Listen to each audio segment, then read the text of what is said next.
These are the fundamental tenets that anchor China's position on the Ukraine issue. Past 3 years has witnessed China's continuous intensive efforts to make peace talks happen and make peace come true. China sent a special envoy on a proactive mission of shuttle diplomacy and has stayed engaged with the relevant parties, including Russia, Ukraine, the United States and Europe, calling for adherence to 3 principles, namely no spillover of the battlefield, no escalation of the fighting, and no stoking the fire by any party. Together with Brazil and other countries of the Global South, we set up a Friends for Peace group to pool the wisdom of the Global South and create an important force that supports and pushes for peace. President, as we speak, the calls for a negotiated solution to the Ukraine issue are growing, and the window of opportunity for peace is opening. China supports all efforts dedicated to peace, including the understanding reached between the US and Russia on launching peace talks. China encourages the parties concerned and other stakeholders to participate in the negotiation process, find a just and lasting solution that addresses each other's concerns, and arrive at a binding peace deal that is acceptable to all parties. We hope Europe will contribute to peace and come together to tackle atmosphere for a political solution to the crisis, and on the UN General Assembly to help forge consensus for peace.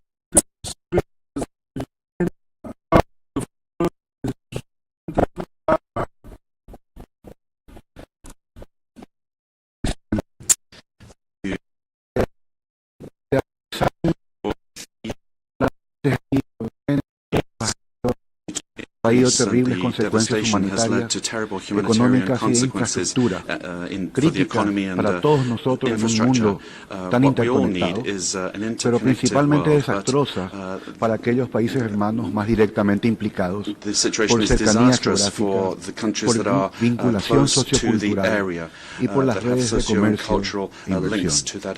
El desastre no solo no se ha detenido, sino que se ha profundizado. La prioridad de esta Asamblea General y de todos los órganos de la Carta debe ser el mantenimiento de la paz y la erradicación de la guerra, evitando así la pérdida de más vidas y las demás consecuencias indeseadas.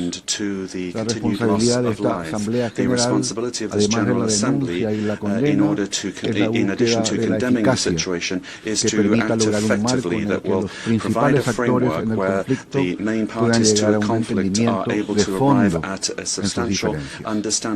Vemos que la situación sigue invariable y que un cese al fuego es algo urgente y necesario, puesto que, además de enfrentar a los países beligerantes en conflicto, significa una seria amenaza a la seguridad en la región inmediata y también para la paz y la seguridad internacional. La Asamblea General ha venido aplicando durante los últimos 3 años los mismos remedios a una enfermedad que no remite, y persistir en ello puede llevar a los países directamente involucrados a la ruina y a esta organización a un mayor descrédito. El Paraguay considera que es el momento de buscar nuevos caminos, nuevas oportunidades. Nos parece que la propuesta nueva L11 ofrece eso, una nueva oportunidad para hacer una pausa y acercarnos por medio del diálogo entre todos los actores involucrados e interesados a una solución de fondo. Presidente, el Paraguay ha apoyado de manera determinada y permanente la paz con su voto positivo a las resoluciones aprobadas en relación a esta realidad, que deseamos que concluya, y resaltamos por ello que las resoluciones ES 11/4 del 2022 y ES 11/6 del 2023, aprobadas por esta Asamblea General en pasadas las reuniones de esta sesión especial siguen vigentes y son parte de la normativa internacional. Sin embargo, no es menos cierto que tenemos la oportunidad de una nueva aproximación a la búsqueda de la paz y el entendimiento entre las partes del conflicto, y el Paraguay desea apoyar en esta oportunidad. Por lo anterior, mi país votará a favor de la propuesta L11 y se abstendrá en la propuesta L10. Muchas gracias. I thank the representative of Paraguay, and now I give the floor to the distinguished representative of Indonesia. Thank you, Mr. President. Indonesia has consistently called for an immediate cessation of hostilities to end the war in Ukraine and for peace to prevail. This position is firmly rooted in Indonesia's principled foreign policy, one that upholds the UN Charter, adherence to international law, respects territorial integrity, and promotes peaceful settlement of dispute through an inclusive process. Our President has repeatedly reaffirmed Indonesia's commitment to peace in Ukraine and has even contributed by putting forward a peace proposal to push the parties towards negotiation and a comprehensive settlement. Lasting peace requires all parties to sit together and give diplomacy a chance to end a conflict that continues to have grave humanitarian consequences. The devastation that emanates from conflict in Ukraine is undeniable, both for the Ukrainian people as well as to the world at large, including to the global south. Therefore, Indonesia believes that the General Assembly, through this emergency special session, must send a strong and unified message, not that of a division, in response to this situation. Indonesia hopes that any decision taken by the General Assembly today reflects a genuine commitment to resolving the conflict. We must ensure that any resolution adopted here in the Assembly is not merely symbolic. It must be future-proof, genuinely advances peace, and effectively implementable. At this critical juncture, we cannot afford resolutions that merely serve as trophies on a shelf. Let us therefore work together to uphold the following principles: respect to the UN Charter, international law, and human rights, respect to territorial integrity of any nation, ensure that double standards have no place in the multilateral system, and to guarantee that peace prevails through peaceful settlement of dispute based on an inclusive process that addresses the concerns of all parties. Indonesia's position today on any document will reflect our firm commitment to these principles. Thank you, Mr. President. I thank the distinguished representative of Indonesia. I now give the floor to the distinguished representative of South Africa. Thank you, Mr. President. Today, we mark the third anniversary of the conflict between Russia and Ukraine. The failure to resolve this conflict and at its outbreak is a stark indictment of the commitment to the central tenet of this organization, which is the peaceful resolution of conflict. South Africa continues to call for the urgent cessation of the Russia-Ukraine conflict in order to prevent the further loss of life and the destruction of Ukraine's infrastructure. Every effort must be made to de-escalate the conflict. South Africa remains firmly committed to the need for a peaceful and negotiated resolution of the conflict within a rules-based system centered on international law, including the respect for human rights and the principles of the UN Charter. The sovereignty and territorial integrity of all states remain inviolable. In this light, South Africa supports all efforts to bring the conflict to an end and welcomes all efforts to bring about negotiations. We remain steadfast in our commitment to peaceful resolution of the conflict through a negotiated settlement, with all parties to the conflict having a seat at the table. We have always maintained that a commitment to inclusivity is key to deliver the buy-in of all parties to the conflict and to provide acceptable solutions to the parties.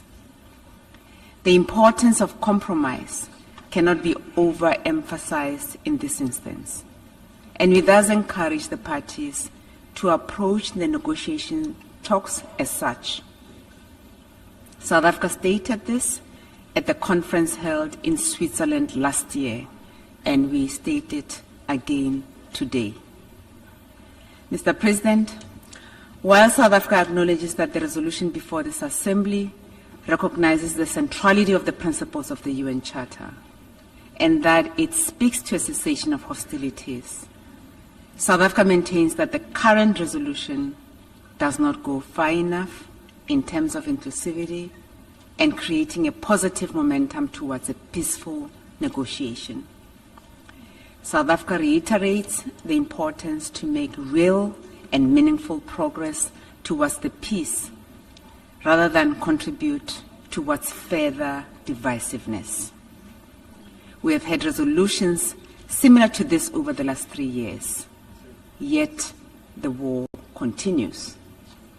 As members of the General Assembly, representing the international community, we should, through our words and actions, take actions that promote peace. If we continue doing what we have been doing and it doesn't reap positive results, then we should consider a different approach. We are at the point of inflection in this conflict, with the urgency to seize the momentum towards a negotiated settlement. There is currently an opportunity that is being presented to this Assembly to reflect on the approach to this particular conflict and perhaps take a different path towards peace. It is our view that the current text does not resonate with the renewed impetus towards a negotiated settlement. In conclusion, Mr. President, South Africa urges the parties to the conflict to begin to identify areas of common interest rather than to continue upon divergent ground. It is in this context that South Africa will abstain from this resolution as proposed by Ukraine. I thank you. I thank the distinguished representative of South Africa. I now give the floor to the distinguished representative of the United States. Thank you, Mr. President. Mr. President, the United States urges member states to vote no on the European Union and Russian Federation amendments to the U.S. draft resolution. We cannot support them. These amendments pursue a war of words rather than an end to the war. They attempt to add the attempt to add this language detracts from what we are trying to achieve with this forward-looking resolution, a firm consensus from the members of this body to unite behind a resolution calling for the end to this conflict. We urge other members to join us in rejecting these amendments as we work toward the goal of building a lasting peace between Ukraine and Russia. I would ask all members to remember that the U.S. resolution is not the peace deal. It is the path to peace. Mr. President, if these amendments pass, the United States would consider that the resolution will no longer be able to achieve the consensus of this body on the most solemn pursuit, the pursuit of peace. Neither these amendments nor the resolution offered by Ukraine will stop the killing. The UN must stop the killing. We urge all member states to join us in returning the UN to its core mission of international peace and security.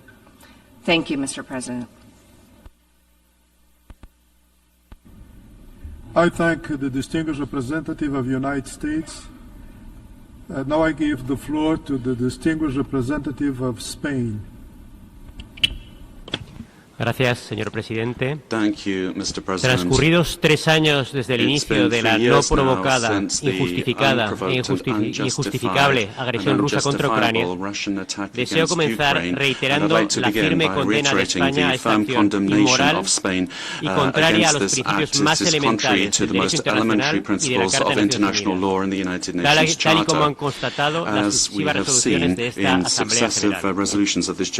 Rusia continúa a día de hoy con sus bombardeos indiscriminados contra la población y contra la infraestructura civil crítica, violando de forma flagrante el derecho internacional humanitario. Según la Oficina de la ONU para los Derechos Humanos, al menos 12.600 civiles han muerto en Ucrania desde el inicio de la agresión, 633 de ellos niños. Estos crímenes no pueden ni deben quedar impunes.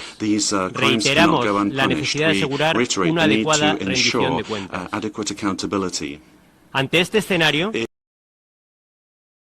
España ha prestado y sigue prestando su apoyo decidido a Ucrania en los ámbitos diplomático, humanitario, de reconstrucción y también militar para el ejercicio al derecho de legítima defensa reconocido por el artículo 51 de la Carta de Naciones Unidas. De forma bilateral y como Estado miembro de la Unión Europea. La sociedad española ha respondido también con enorme solidaridad a las necesidades del pueblo ucraniano. Desde el inicio de la agresión hemos acogido a 230.000 ciudadanos ucranianos que huyen del conflicto, abriéndoles nuestras escuelas, nuestros hospitales, nuestros pueblos y nuestras ciudades.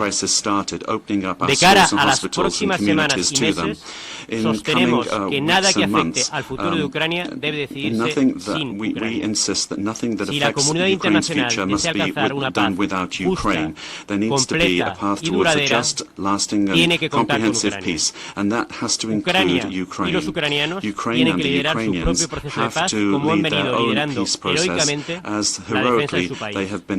Tiene que ser Ucrania la que decida las condiciones para el inicio y conclusión de las negociaciones de paz. La comunidad internacional no puede permitir que se alcance una paz a cualquier precio, ni que se recompense a Rusia por haber agredido a un país miembro de esta organización. La paz que se alcance ha de ser una paz basada en el derecho internacional y en la Carta de Naciones Unidas.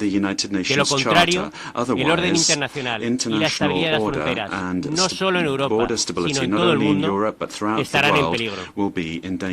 Finalmente, exigimos una vez más la retirada inmediata, completa e incondicional de las tropas rusas de la totalidad del territorio de Ucrania, dentro de sus fronteras internacionalmente reconocidas.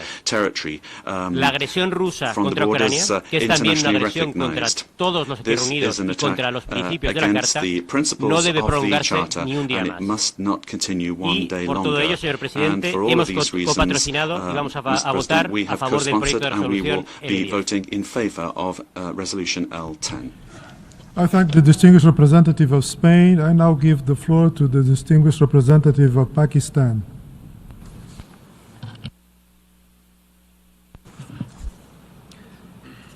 Mr. President, as this assembly meets today, the conflict in Ukraine continues to rage 3 years since it erupted, inflicting unimaginable suffering on millions of people and leaving a trail of destruction and misery. And so far, even as the military and humanitarian crisis has intensified, the pursuit of peace has remained largely absent and elusive. Pakistan is deeply concerned by this conflict that has caused immense human suffering and massive damage to infrastructure, economy, and society. It has had vast consequences for the global economy and particularly for the developing countries. Most ominously, if the hostilities continue, there is an ever-present danger of further military and geographical escalation of this conflict, which poses a clear and significant threat to international peace and security. Pakistan's position on this, as other conflicts, is based on adherence to the principles of the UN Charter, self-determination for peoples, respect for the sovereignty and territorial integrity of states, and non-acquisition of territory by the threat or use of force. Consistent with the Charter, states must also implement international agreements and abide by their respective obligations and respond to the legitimate security interests of all states. Mr. President, Pakistan regrets that the principles of the UN Charter have not been universally or consistently applied. In particular, these principles have been flagrantly violated for over decades in the brutal foreign occupation of Jammu and Kashmir and Palestine. The resolutions of the Security Council calling for the exercise of the right to self-determination by the peoples of Kashmir and Palestine remain to be implemented, imperiling international peace and security. International law and justice must be upheld everywhere. Mr. President, we believe the conflict in Ukraine could have been averted through dialogue and diplomacy. It must be brought to an end now, urgently, through constructive and inclusive diplomacy. As a country that has seen and suffered the consequences of prolonged conflict in our neighborhood, Pakistan has consistently advocated immediate cessation of hostilities and resumption of dialogue to achieve a just, lasting, and durable solution to this conflict. Pakistan therefore endorses the call for an urgent and swift end to the conflict between Ukraine and Russia and the pursuit of active diplomatic efforts to achieve enduring peace. We see merit in the resolution proposed by the US in this regard. Pakistan had welcomed the early mediatory efforts by Turkey. We also saw value in the endeavor of some countries from the global south to promote a peaceful settlement. We are encouraged that efforts to bring an end to this conflict have gathered wider momentum. We take note of the recent high-level contacts between the US and Russian leadership and commend the role played by the Kingdom of Saudi Arabia in facilitating dialogue and diplomacy. Mr. President, Pakistan would welcome any initiative which helps lead the parties to arrive at a pacific and sustainable settlement of this tragic conflict through constructive and inclusive diplomacy, in full respect for the UN Charter, international law, and relevant multilateral agreements, and which is responsive to the legitimate national security interests of all sides.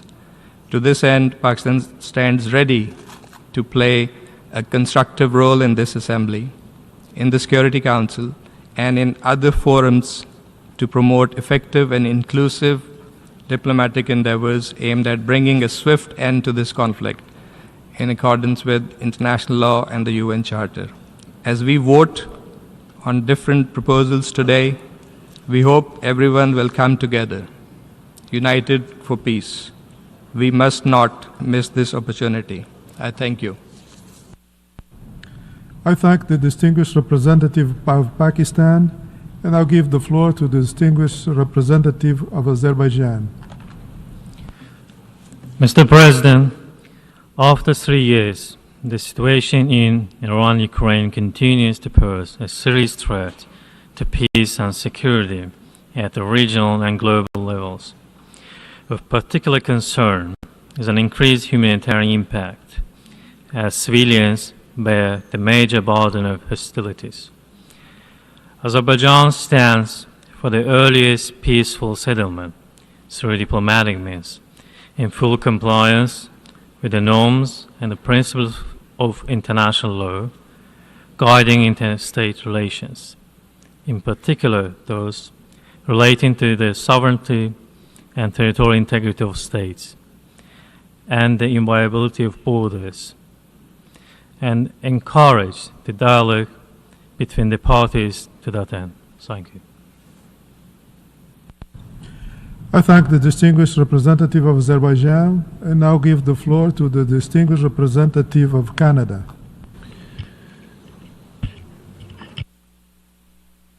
Merci, Monsieur le Président. Thank you, Mr. President. Mes collègues, nous sommes tous réunis aujourd'hui pour la cause de la paix. We're all here. Sur cette question, tout le monde semble être d'accord. And on this, everyone seems to be in Mais est-ce que agreement. ce sera la paix avec la justice Will this ou non? be peace with justice or not? This is the question that we have Qu'entend today. ensemble le coût humain de ces 3 années d'agression russe? The Selon l'Haut Commissariat des Nations Unies aux droits de l'homme, plus de 12 000 civils ont été tués. Et ça continue, les attaques de drones, chaque nuit, chaque jour, même maintenant, quand les chefs du monde sont actifs. Plus de 10 millions d'Ukrainiens ont été déplacés. 2 millions de maisons endommagées ou détruites dans toute l'Ukraine. La situation s'aggrave. L'année dernière, plus d'enfants ont été tués et plus d'hôpitaux et d'écoles ont été détruits que l'année précédente. J'ai dit il y a 3 ans, lorsque j'ai pris le podium dans les premiers jours après l'invasion de la Russie, et je le dis maintenant, que les actions de la Russie sont une violation flagrante de la Charte des Nations Unies, de ses objectifs et de ses principes. L'égalité souveraine de tous les États, le droit de tous les peuples à l'autodétermination, to self-determination, le règlement pacifique des peaceful différends et settlement l'interdiction du of recours disputes, à la force. and the Alors prohibition on the using of force. President Putin continued with his war Nos of collègues de l'ONU ont aggression. amassé des tonnes de preuves des violations We par have la been Russie du droit receiving international huge et du amounts droit of international Russia's humanitaire, violations of y compris international la torture humanitarian systématique, law, y international compris law, la torture of sexuelle torture, et l'exécution sexual arbitraire torture, des prisonniers arbitrary de guerre. execution of Le prisoners of war, ciblage des civils et leur targeting infrastructure, en civilians and particulier civilian l'électricité, infrastructures, in l'enlèvement particular illégal electricity d'enfants des generators, territoires occupés de and l'Ukraine. the illegal ducting of Ce sont children des from the réalités dont nous territory devons of parler Ukraine. et avec This is what laquelle we need to be nous devons agir ensemble. talking about and Mr. acting President, on let together. us realize that while we are meeting and while we are talking, the drones are falling even while international leaders are meeting in Kyiv. Let us be clear, nothing justifies this war. These annexations of Ukrainian territory after sham votes at gunpoint. Canada will be voting yes in favor of the Ukrainian motions and in favor of amendments that speak out on the principles of the United Nations and the principles of the Charter. We believe that the evidence shows that President Putin wants to expand a new Russian empire. That goal is incompatible with the principles and purposes of the United Nations Charter. Mr. President, Canada wants peace for Ukraine. The world wants peace. Ukraine wants peace more than any member state here. The question is, what kind of peace will it be? Will it be a peace based on justice and on the Charter and on the principles for which we stand? Or will it be a peace that is a result of an imposition? The cost of colonialism at gunpoint, the cost of Ukraine's children, of its territory, these costs are too high. No state has the right to call on another to make these kinds of sacrifices.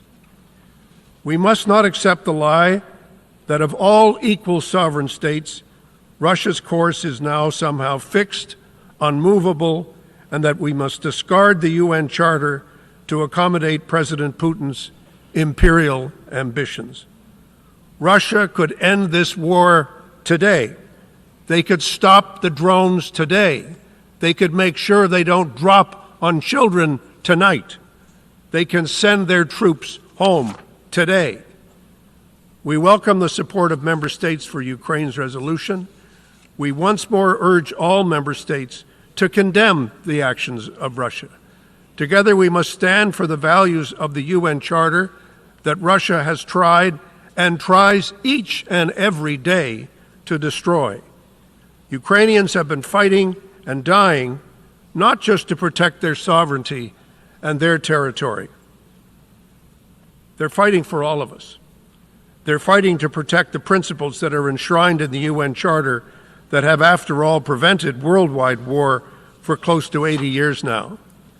The peace that Ukraine seeks, as the Secretary General said yesterday, is a just, a sustainable, and a comprehensive peace, one that fully upholds Ukraine's sovereignty, its independence, its territorial integrity, within borders that are internationally recognized in accordance with the UN Charter, with international law, and with the resolutions of the General Assembly. Mr. President, as I close, I want to say to the delegation from Ukraine and to the people and government of Ukraine, you are fighting for us all. You are not just fighting for your own country.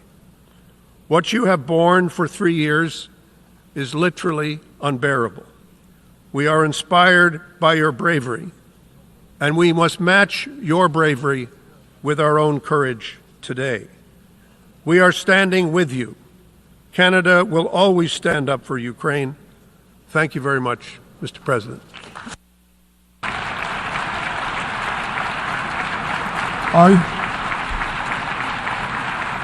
I thank the distinguished representative of Canada. We have heard the last speaker in the explanation of vote before the vote. Before proceeding further, I wish to address the question concerning the majority required for the adoption of the draft resolutions. I would like to remind members that Rule 84 of the Rules of Procedure provide as follows, and I quote, "Decisions of the General Assembly on amendments to proposals relating to important questions and on parts of such proposals put to the vote separately shall be made by a 2/3 majority of the members present and voting." End of quote. Therefore, it is decided that a 2/3 majority of the members present and voting is required for the adoption of the draft resolution A/ES11/L11, the adoption of draft amendments A/ES11/L12 to L15 would also require 2/3 majority of the members present and voting. In light of Article 18, paragraphs 2 and 3 of the Charter of the United Nations, is there any objection to taking action on draft resolution A/ES11/L10 and L11 by a 2/3 majority of the members present and voting? I see no objections. The 2/3 majority of members present and voting is therefore required for the adoption of draft resolutions A/ES11/L10 and L11. The 2/3 majority of members present and voting is therefore also required for the adoption of draft amendments A/ES11/L12 to L15.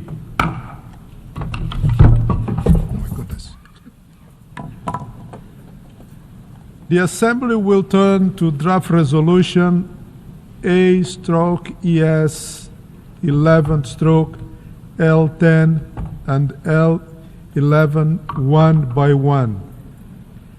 The Assembly will now take a decision on draft resolutions A/ES11/L10 entitled Advancing a Comprehensive, Just and Lasting Peace in Ukraine. A recorded vote has been requested. We shall now begin the voting process. Those in favor of draft resolution A/ES11/L10, please signify. Those against, abstentions.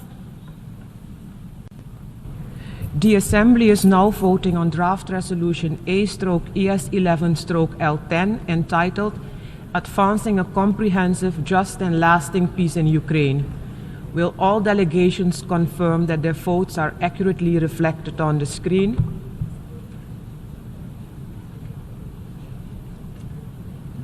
The voting has been completed. Please lock the machine.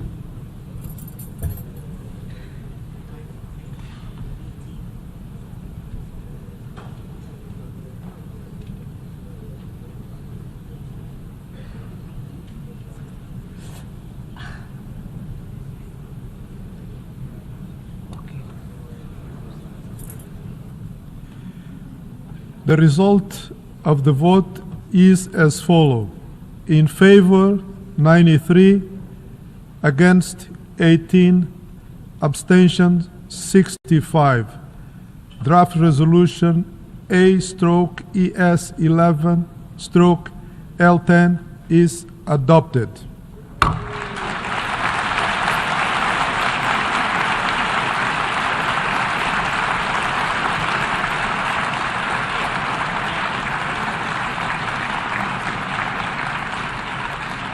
Before we proceed to take action on draft resolution A/ES11/L11, in accordance with Rule 90 of the Rules of Procedure, the Assembly shall first take a decision on draft amendments A/ES11/L12 to L15, one by one. The Assembly will now take a decision on draft amendment A/ES11/L12. A recorded vote has been requested.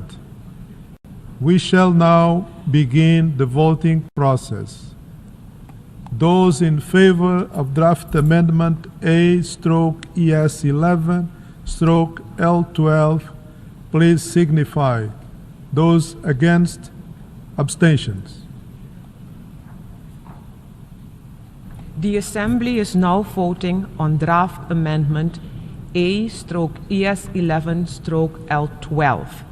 Will all delegations confirm that their votes are accurately reflected on the screen?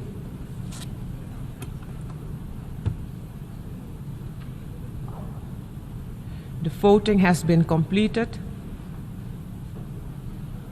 Please lock the machine.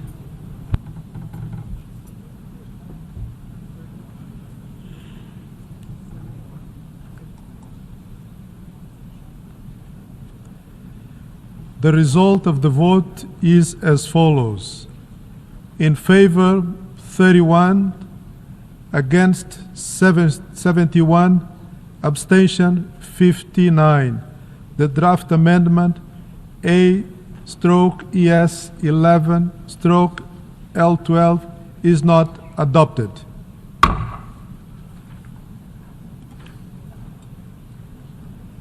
The Assembly will now take a decision on draft amendment A/ES11/L13. A recorded vote has been requested. We shall now begin the voting process. Those in favor of draft amendment A/ES11/L13, please signify. Those against, abstentions. The Assembly is now voting on draft amendment A/ES11/L13. Will all delegations confirm that their votes are accurately reflected on the screen? The voting has been completed. Please lock the machine.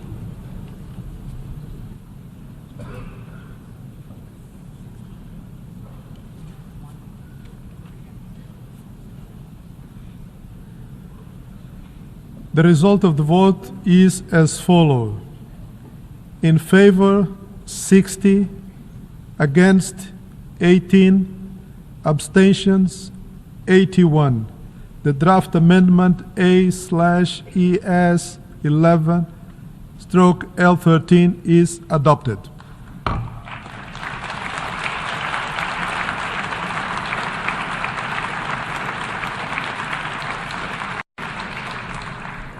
The Assembly will now take a decision on draft amendment A/ES11/L14.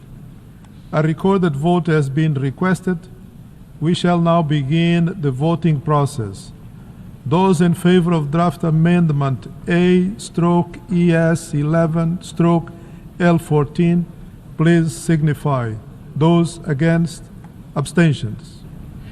The Assembly is now voting on draft amendment A/ES11/L14.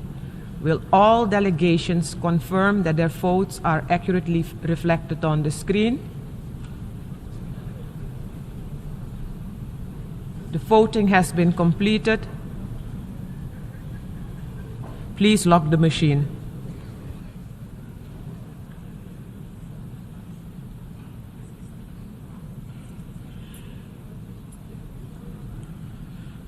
The result of the vote is as follows. In favor, 79, against 16, abstentions 67. The draft amendment A/ES11/L14 is adopted.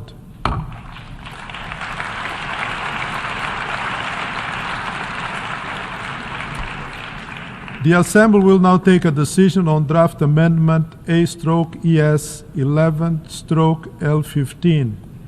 A recorded vote has been requested. We shall now begin the voting process. Those in favor of draft amendment A/ES11/L15, please signify. Those against, abstentions. The Assembly is now voting on draft amendment A/ES11/L15. Will all delegations confirm that their votes are accurately reflected on the screen? The voting has been completed. Please lock the machine.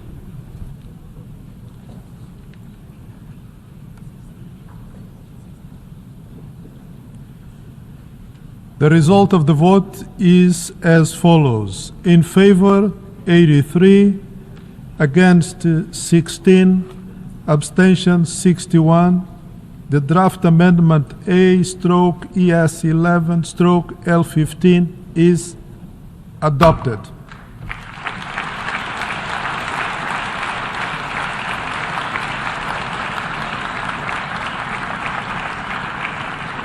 Since the draft amendment A/ES11/L13, L14 and L15 were adopted, we shall proceed to take action on draft resolution A/ES11/L11 as amended. The Assembly will now take a decision on draft resolution A/ES11/L11 as amended, entitled The Path to Peace. In absence of request for a recorded vote, may I take it?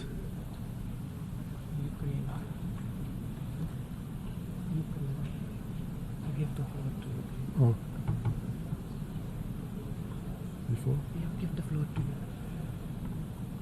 I give the floor to the distinguished representative of Ukraine. Thank you, Mr. President. The delegation of Ukraine would like to request a recorded vote on the draft resolution A/ES11/L.11. Thank you.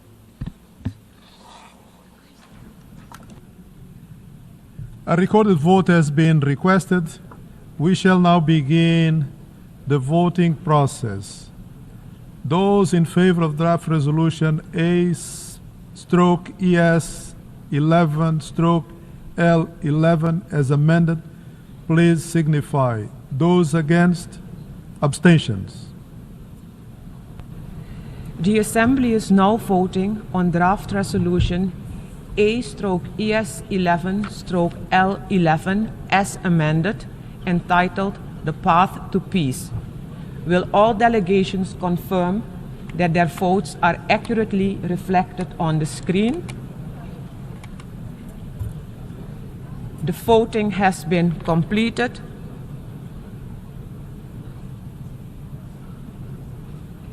Please lock the machine.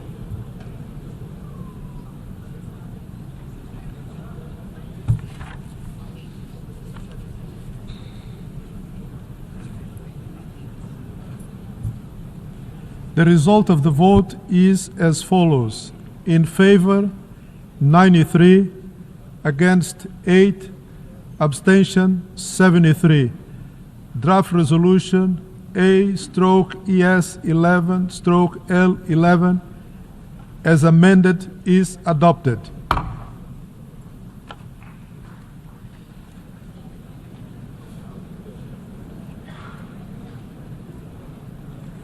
Before giving the floor for explanation of vote after the vote, may I remind the delegation that explanations of vote on any and all of the proposals and amendment are limited to 10 minutes and should be made by delegations from their seats.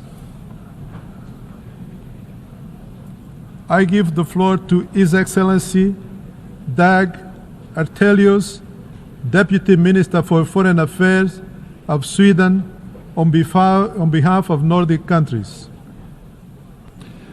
Mr. President, I have the honor to speak on behalf of the 5 Nordic countries, Denmark, Finland, Iceland, Norway, and my own country, Sweden. Today, we mark 3 years since Russia's full-scale invasion of Ukraine, a Russian war of choice, a war that Russia could end by a single order from its president. For 3 years, Ukraine has defended its people and shown remarkable resilience. During these 3 years, this General Assembly has repeatedly and overwhelmingly reaffirmed its commitment to the sovereignty, independence, and territorial integrity of Ukraine. Mr. President, no one feels the effects of the war more than Ukraine and its people. No one wants peace more than Ukraine. But it needs to be a comprehensive, just, and lasting peace, a peace in accordance with international law, including the rules and principles of the UN Charter. Russia and other potential aggressors must now draw the conclusion that violations of international law will pass without consequences. Such conclusions would risk renewed aggression and undermine global security. Russia must be held to account for the crimes it has committed in and against Ukraine, including for the crime of aggression. Let's be clear, this is not a conflict between 2 parties. This is a war in which Russia, a permanent UN Security Council member no less, is the aggressor and Ukraine is the victim. A fundamental starting point for any conflict resolution is that the injured party be part of the process. Ukraine must be involved in any negotiations. Likewise, Europe must be involved in decisions that affect the core of European security. The Nordic message is clear. Respect for international law, including the UN Charter, must be ensured. UN member states need a world order based on university-agreed rules, not the imperial ambitions of individual rulers. Mr. President, the Nordics were proud to co-sponsor the resolution presented by Ukraine and more than 50 other UN member states. The resolution called for de-escalation, cessation of hostilities, and set the foundation for just and lasting peace in Ukraine. Thank you, Mr. President. I thank the Honourable Deputy Minister of Foreign Affairs of Sweden. I give the floor to the distinguished representative of Thailand. President, Thailand reiterates its unequivocal adherence to all principles and purposes enshrined in the UN Charter and its commitment to upholding international law, including international humanitarian law and international human rights law. Our votes today reflect such long-standing position. As we convene today, President, 3 years have passed since the conflict began in Ukraine, which has, of course, affected international peace and stability.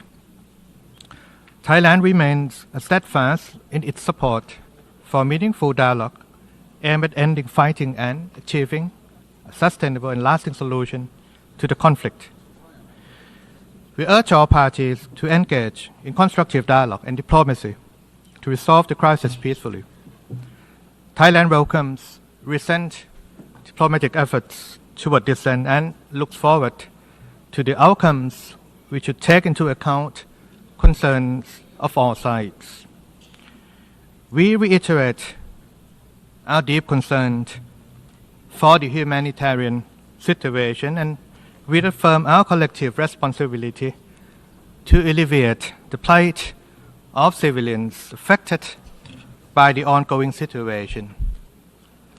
Civilians and civilian objects must be protected, while all parties concerned must ensure safe, rapid, and unhindered access to humanitarian assistance without discrimination or politicization.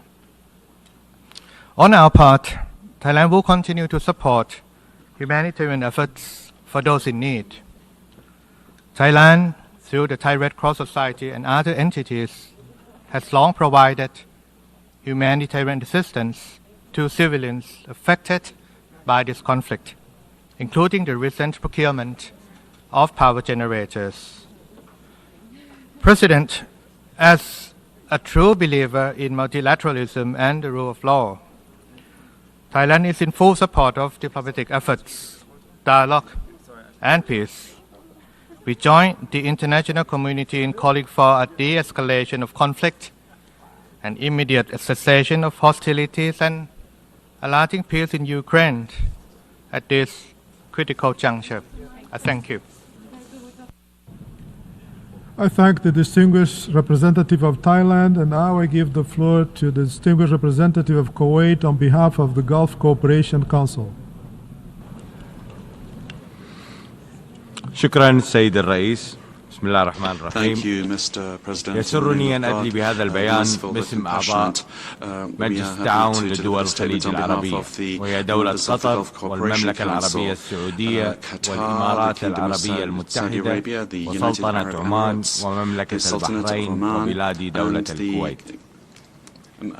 صوت أعضاء مجلس التعاون لدول الخليج العربية بالامتناع على مشروع القرار المقدم من جمهورية أوكرانيا وبالامتناع على مشروع القرار المقدم من قبل الولايات المتحدة. ونعيد التأكيد على مواقفنا الثابتة الداعية إلى الالتزام بالمبادئ الراسخة للقانون الدولي وميثاق الأمم المتحدة الذي يحكم العلاقات بين الدول والنظام الدولي القائم على احترام سيادة الدول وسلامتها الإقليمية وسيادتها وعدم التدخل في الشؤون الداخلية للدول واحترام علاقات حسن الجوار. ونشير في هذا الإطار إلى المادة الثانية من الميثاق التي توجب على الدول الأعضاء تسوية المنازعات الدولية بالوسائل السلمية والامتناع عن استخدام القوة أو التهديد باستخدامها في العلاقات الدولية. وفي هذا السياق يؤكد أعضاء مجلس التعاون لدول الخليج العربية على دعمهم لجهود الوساطة والحوار لحل الأزمة بين روسيا الاتحادية وجمهورية أوكرانيا ووقف إطلاق النار وحل الأزمة بشكل سياسي وتغليب لغة الحوار وتسوية النزاع من خلال المفاوضات. السيد الرئيس، انطلاقا من حرص دول مجلس التعاون على إنهاء الصراع في أوكرانيا في أسرع وقت وحله من خلال السبل الدبلوماسية والسلمية وصولا إلى حل سياسي شامل يستتب من خلاله الأمن والسلم الدوليين، دأبت المجموعة الخليجية على اتخاذ تدابير جدية لتقريب وجهات النظر بين أطراف الأزمة، وأخذت على عاتقها مسؤولية الوساطة على مدار الثلاث سنوات الأخيرة. نجحت من خلالها في إطلاق وتبادل العديد من الأسرى بين الجانبين.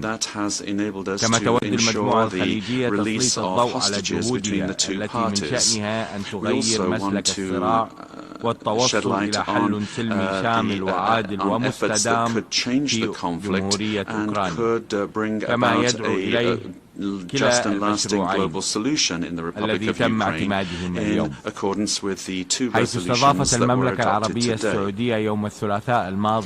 Indeed, last Tuesday, the Kingdom of Saudi Arabia hosted discussions between the Foreign Affairs Minister of the Russian Federation and the Foreign Affairs Minister of the United States, Secretary of State.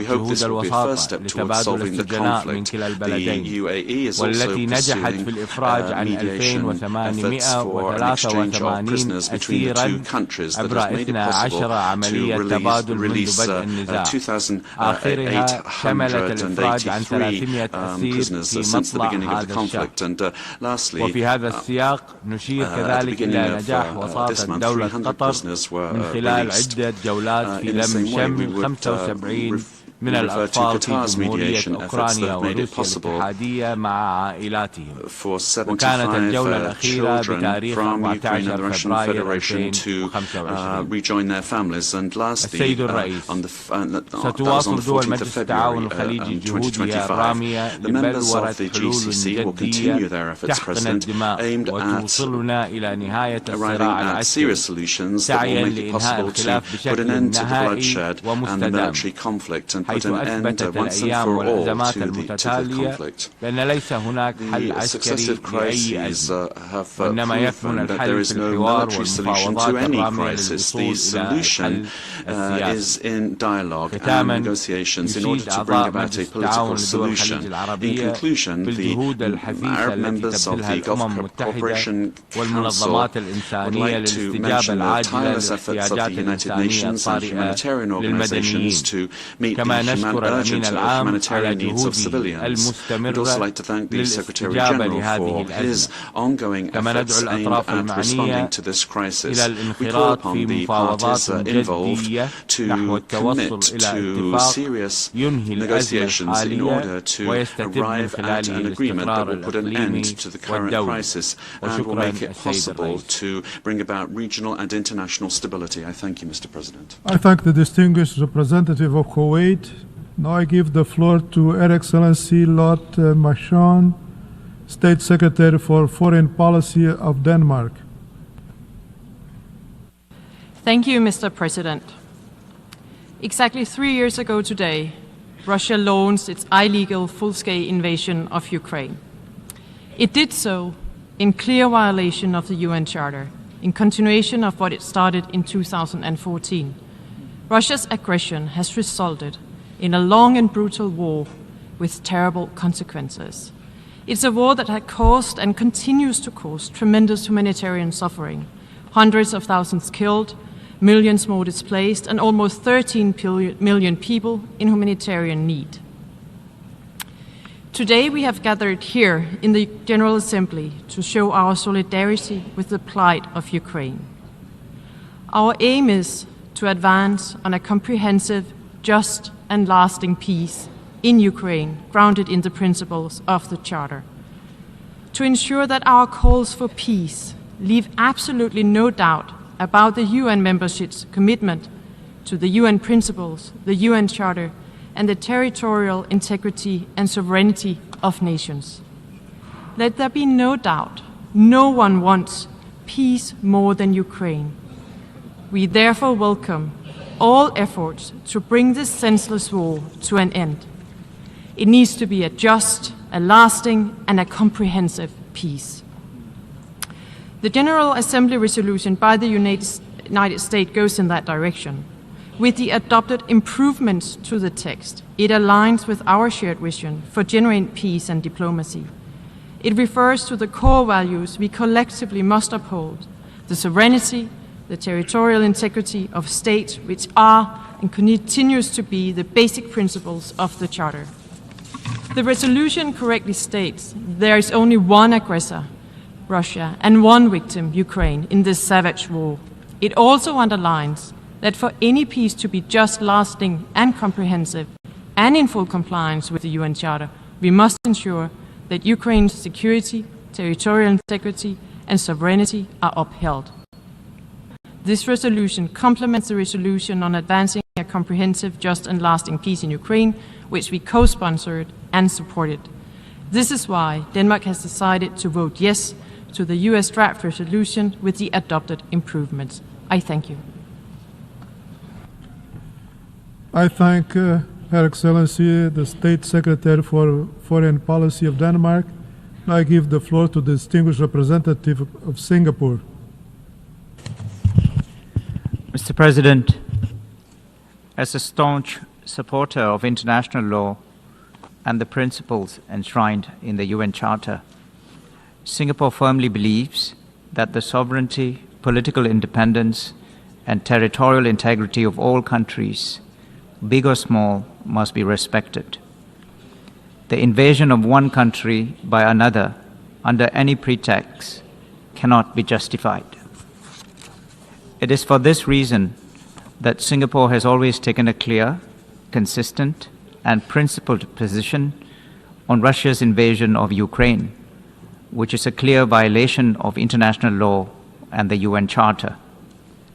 For small states like Singapore, upholding international law and the UN Charter is a matter of existential importance.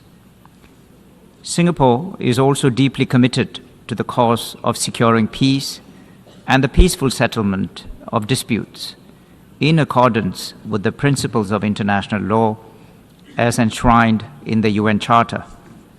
We call on all parties involved in this conflict to negotiate in good faith and step up efforts to bring an end to the hostilities. Mr. President, Singapore has voted in favor of the resolutions tabled by both Ukraine and the United States. It is our hope that the adoption of these resolutions will pave the way for a cessation of hostilities and create the foundation for a comprehensive, just, and lasting peace. I thank you very much for your attention. I thank the distinguished representative of Singapore. Now I give the floor to the distinguished representative of Ecuador. Gracias, señor presidente. Thank you, Mr. Hoy se President. cumplen 3 años del inicio de la guerra en Ucrania, que continúa causando muerte y sufrimiento y sigue representando una grave amenaza a la paz y seguridad internacionales. En la primera sesión de este 11º periodo extraordinario de sesiones de emergencia, celebrado el 28 de febrero de 2022, una amplia mayoría de la comunidad internacional anticipó que esto ocurriría de no silenciarse inmediatamente las armas. La situación humanitaria se deteriora cada día y son crecientes las necesidades de protección para la población, incluyendo mujeres, niños y personas en situación de vulnerabilidad, a más de la grave crisis de seguridad alimentaria que este conflicto ha generado. Señor Presidente, desde el inicio de esta guerra, el Ecuador ha expresado con claridad su posición en línea con los fundamentos de su política exterior, que se sustentan en la promoción de la paz, la solución pacífica de conflictos internacionales y el rechazo a la amenaza del uso de la fuerza para resolverlos. La propia experiencia ecuatoriana demuestra que incluso conflictos de mayor complejidad pueden encontrar una solución pacífica. El Ecuador cree firmemente que es el momento de comprometerse a poner fin a esta guerra que ha provocado la pérdida de centenas de miles de vidas. La historia nos ha enseñado que los medios militares no traen una paz sostenible y que todos los conflictos, en última instancia, terminan en negociaciones.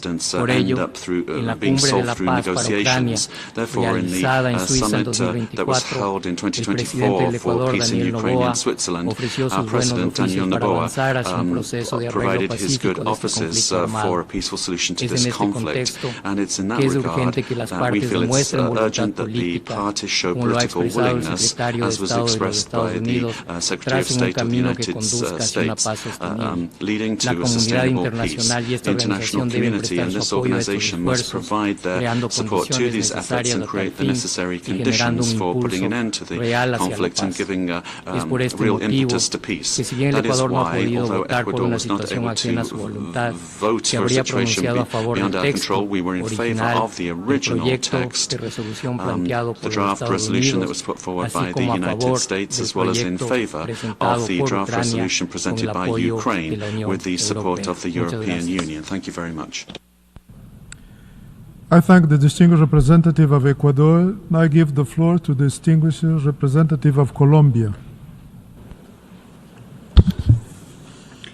Señor presidente, Mr. President, la delegación de Colombia the delegation of Colombia abstained on a draft resolution presented by the government of the United States with regard to Ukraine, bearing in mind the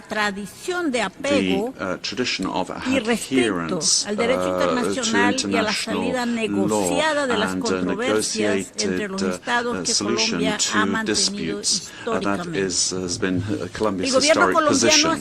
The Colombian government has been emphatic in opposing war and all actions that attempt to continue with a war over time and that move away from a frank discussion on an equal footing between the parties. Colombia is opposed to any attempt to exclude one of the parties involved in the war from the negotiating process aimed at providing a lasting response to the conflict. On the understanding that it is only with the participation of both sides that we can see just and lasting peace come about. We also abstain from supporting the resolution, drawing attention to the lack of action for a definitive end to the crisis that would put an end to genocide in the Gaza Strip and the violence generated in the occupied Palestinian territories. The deployment of actions of the global north in Ukraine is a worrying contrast with regard compared to the inaction of the allowing for the systemic violation against the Palestinian people.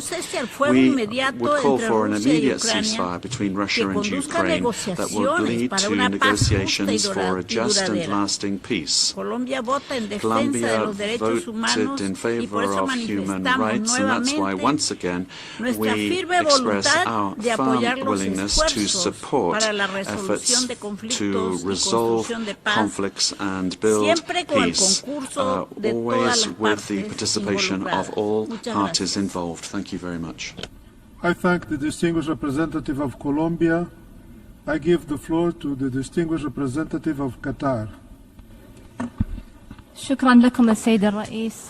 Mr. President. We ask for the floor to explain our vote after the vote on the draft resolutions that were proposed within the 11th emergency special session of the United Nations General Assembly here in Qatar. I would like to renew its principled position on the Russian-Ukrainian crisis, which is based on the United Nations Charter's purposes, especially Article 2, Paragraph 4 of the Charter, which forbids the use of force or threatening the use of force in international relations. We call upon all member states to respect the territorial integrity and political independence of other states. Qatar renews its call on all parties to engage in negotiations to put an end to the suffering that has had many negative repercussions on the humanitarian side and has affected the global arena. Qatar has exerted humanitarian and diplomatic efforts extensively to participate in resolving this crisis.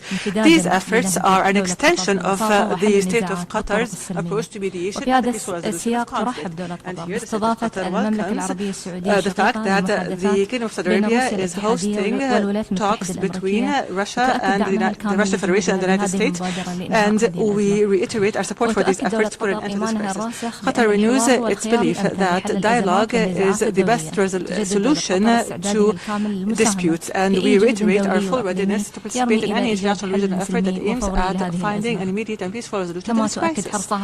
We also reiterate our interest in keeping all channels of communication open with all interested parties. I thank you. I thank the distinguished representative of Qatar. Now I give the floor to the distinguished representative of Timor-Leste. Thank you, Mr. President. Timor-Leste votes in favor of the resolution aimed at fostering a comprehensive, just, and enduring peace in Ukraine. We underscore the significance of upholding sovereignty, territorial integrity, and adherence to international law. We welcome the ongoing talks between the U.S. and Russia to end the conflict, call for the wider involvement of all parties in the conflict for a lasting peace in Ukraine. We recognize that the ongoing conflict in Ukraine poses a serious threat not only to its citizens, but also to global stability and security. Timor-Leste calls for a swift end to the conflict and urges a lasting peace between Ukraine and the Russian Federation. Mr. Chair, our endorsements of the resolutions tabled by the Ukraine and the US is based on the following core principles. First, we affirm the sovereignty and territorial boundaries of every nation, including Ukraine, must be honored and safeguarded. Second, we condemn the severe human rights violations and humanitarian crisis resulting from aggression. We urgently call for an immediate halt to hostilities. Third, we advocate for resolving the conflict through inclusive diplomacy, dialogue, and political negotiations in line with the UN Charter and the international legal standards. We urge all parties involved in the conflict to stop fighting, respect international law, and strive for a peaceful settlement that prioritizes the health, dignity, and well-being of the Ukrainian people. I thank you. I thank the distinguished representative of Timor-Leste and now give the floor to the distinguished representative of New Zealand. New Zealand co-sponsored and voted in support of the resolution entitled Advancing a Comprehensive, Just and Lasting Peace in Ukraine. New Zealand also voted in favour of the amended Path to Peace resolution in line with New Zealand's support for all efforts to achieve a comprehensive, just and lasting end to this war as soon as possible. It has been 3 years since Russia commenced its illegal, full-scale invasion of Ukraine. New Zealand has consistently denounced that invasion, which was a grave breach of international law, including the UN Charter. New Zealand remains committed to upholding the Charter and international law, including the core rules and norms that underpin international peace and security. This includes respect for sovereignty and territorial integrity, and the prohibitions on the use of force and the threat of use of force. New Zealand maintains that Russia's invasion was illegal and unprovoked, and breached the prohibition on the use of force in Article 2.4 of the Charter. Our positions today are grounded on those core principles. This war has had a horrific human cost. It has caused immense suffering to the people of Ukraine and has significantly impacted regional and global stability. We welcome the effort that all parties are bringing to the shared endeavour of ending this conflict. We acknowledge the renewed energy the US has brought to these efforts. In seeking an end to this war, it is vital that we do so in a way that best achieves a comprehensive, just and lasting peace in accordance with international law. To do otherwise would be inconsistent with the principles and purposes of this grand organisation. Thank you. I thank the distinguished representative of New Zealand.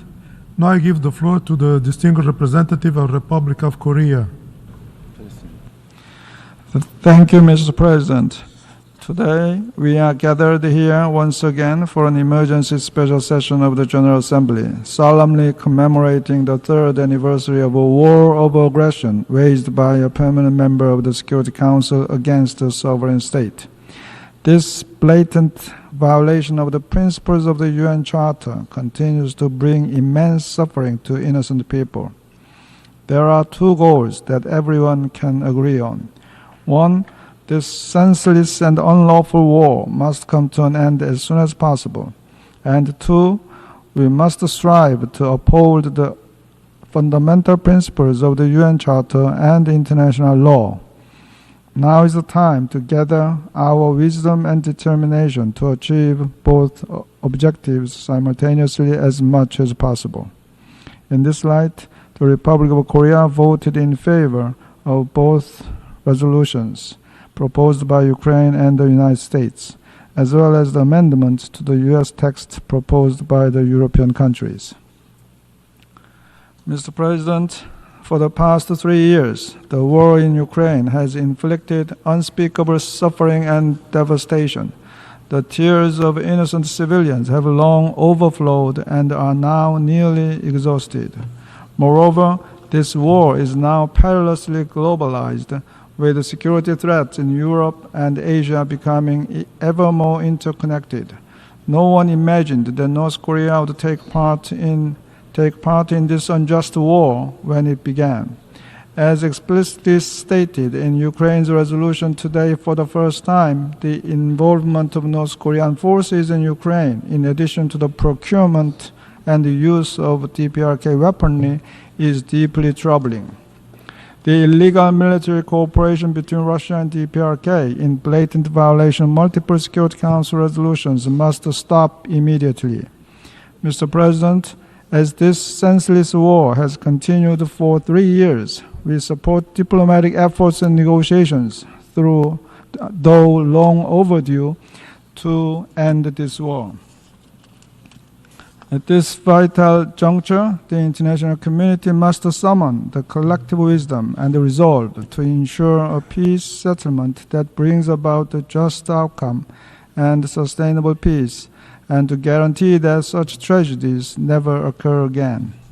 The Republic of Korea reaffirms its commitment to assisting the Ukrainian people as they persevere over the current hardship and rebuild their nation. I thank you, Mr. President. I thank the distinguished representative of the Republic of Korea. I give the floor to the distinguished representative of Cuba.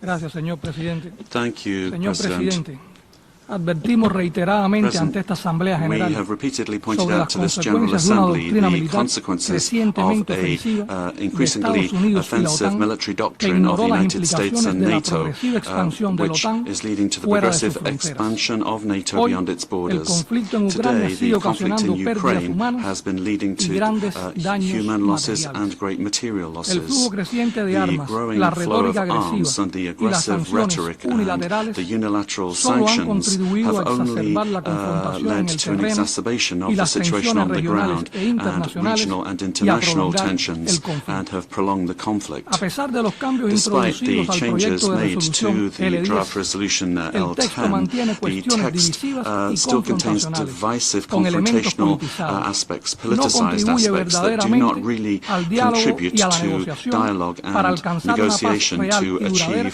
con la genuine, lasting participación de peace todas with las the partes participation of involucradas. all the parties No involved. toma en cuenta las It legítimas does not take preocupaciones de into todos, account the ni legitimate reconoce concerns la that everyone responsabilidad has or de los que recognize the instigaron o responsibility of those desplegaron that acciones instigated agresivas que precipitaron la aggressive escalada del actions conflicto. that led Por to the ello, breakout of the Cuba ha conflict. votado en That's why Reiteramos que se Cuba precisa una abstained. solución What we diplomática need is seria, a serious diplomatic constructiva, solution that is realista y constructive, por medios realistic, pacíficos de la actual achieved guerra by en peaceful Ucrania en means, apego al derecho internacional in que adherence garantice with la international seguridad y law that will soberanía guarantee de the todos. security and sovereignty Cuba ha of all. insistido en ello Cuba has ante esta insisted Asamblea on General this before de this manera General Assembly consistente. consistently. En ese sentido, In this regard, hemos expresado we nuestro have apoyo a la expressed propuesta our conjunta support for the presentada joint por China y proposal Brasil presented by China para and la solución Brazil pacífica de for la the crisis peaceful settlement en of the consonancia crisis con la trayectoria in de Cuba accordance en with defensa de la paz Cuba's y defense el of peace multilateralismo. and multilateralism. Ratificamos nuestro We invariable once compromiso again con la state Carta de our las Naciones commitment, Unidas unfailing y el commitment to derecho the UN internacional, Charter and la international law, independencia, la and the soberanía e independence and integridad territorial sovereignty de and los territorial estados y integrity la libre of states determinación and de the los pueblos, self-determination of así como peoples, nuestra as firme well as oposición our al firm uso o position amenaza del with uso de la regard fuerza to the use of contra force or the cualquier threat of the Estado. use of Muchas force gracias. against any state. Thank you very much. I thank the distinguished representative of Cuba. Now I give the floor to the distinguished representative of Saudi Arabia. السيد الرئيس نجتمع اليوم بعد مرور 3 سنوات على بداية الحرب في أوكرانيا. ومنذ بداية الأزمة دعت المملكة العربية السعودية إلى خفض التصعيد وحماية المدنيين وتسوية الخلافات بالوسائل السلمية من خلال الحوار ووقف العمليات العسكرية، بما يسهم في إعادة الأمن والاستقرار للمنطقة والعالم، مقدمة المبادرات وبادلة للجهود، حيث نجحت مساعي سمو ولي العهد رئيس مجلس الوزراء في إتمام صفقة لتبادل الأسرى بين الطرفين. كما ركزت المملكة على أهمية تلبية الحاجات الإنسانية التي تزايدت مع استمرار الحرب، وجاءت مساعدات المملكة الإنسانية لأوكرانيا استجابة لذلك. كما استضافت المملكة اجتماع جدة بشأن الأزمة الأوكرانية. وتعيد المملكة العربية السعودية التأكيد على العلاقات المتميزة التي تربطها بأطراف الأزمة وعلى موقفها الثابت من ضرورة الالتزام بالمبادئ الراسخة للقانون الدولي وميثاق الأمم المتحدة. السيد الرئيس، إن تصويت وفد بلادي تجاه مشاريع القرارات التي نظرت اليوم يأتي انطلاقا من الدور الذي تتحمله في سعيها الصادق لإيجاد تسوية عاجلة لهذه الأزمة والاستفادة من الظروف التي قد لا تتكرر للوصول لهذه التسوية، حيث تيسر المملكة وتستضيف اجتماعات تهدف إلى إنشاء الأمن والسلام في العالم، متطلعة بأن تسهم الجهود المبذولة حاليا في إيجاد حل للأزمة الأوكرانية وأن تفضي إلى سلام دائم بالطرق السياسية والدبلوماسية يعزز السلم والأمن الدوليين ويجنب العالم المزيد من التداعيات الإنسانية والأمنية والاقتصادية. Thank you. I thank the distinguished representative of Saudi Arabia. I give the floor to the distinguished representative of Turkey. Mr. President, let me start by thanking Your Excellency for convening this emergency session. After 3 years of intense conflict with immense humanitarian consequences, the war in Ukraine continues to have profound global implications for international peace and security. It has now become apparent that military means fail to bring peace, and yet the ultimate solution still lies in diplomacy. We have been witnessing that recently the calls for diplomacy, dialogue and negotiations are gaining momentum. It is our sincere hope that the current efforts constitute the beginning of the end of the conflict and consequently pave the way for peace. Mr. President, even though the latest developments may seem like a novelty for some, they correspond to the long-standing position of Turkey, a consistent proponent for a peaceful resolution of this conflict in line with the UN Charter. Since the very beginning, we have been advocating that the focus should be on reaching a just and lasting solution through negotiations and diplomacy, while warning against the risks of escalation in the region. With that in mind, Turkey has remained in direct contact with both sides and opted to communicating its messages without intermediaries. In the meanwhile, we have continued to support Ukraine's territorial integrity, sovereignty and independence. Ultimately, a just peace can only be achieved through direct dialogue and mutual understanding. The basic principle has shaped our approach to conflict since its outset. From Istanbul talks in March 2022 to Black Sea Grain Initiative and the exchange of prisoners of war, Turkey has actively pursued diplomacy and achieved concrete results. As ever, today we stand ready to facilitate an end to this war through negotiations. Mr. President, the responsibility of building peace should not be imposed on neither one country nor a group of limited number of countries. It is time that we focus our efforts on a realistic and above all viable peace. Now more than ever, it is necessary to have both sides of the conflict present in the process in order for the peace talks to be successful. As Turkey, we remain committed to playing our part in the pursuit of just and sustainable peace. Turkish votes for both resolutions today and the amendments were carefully shaped to reflect this principled policy. Thank you. I thank the distinguished representative of Turkey. Now I give the floor to the distinguished representative of Russian Federation. Господин председатель, Mr. President, я не буду объяснять причины, по которым Россия проголосовала против Украины европейского проекта. Они очевидны. Мы о них неоднократно говорили. Требует пояснения наше голосование по американскому The only explanation here is the reason we voted against the American draft. Unfortunately, the absence of our amendment stating that we need to eradicate the root causes of the conflict, and also after the European amendments were taken in, the essence of it has become completely distorted. As a result, instead of an appeal for peace, which originally was put in there by the American colleagues, we ended up with yet another anti-Russian piece of paper, which is distorting the truth, which is creating unrealistic expectations, presenting as regards the way the international community can settle the Ukrainian crisis. This way, yet another opportunity was lost to hear from the General Assembly an appeal for fair, equitable, sustainable peace in Ukraine, taking into account the realities on the ground.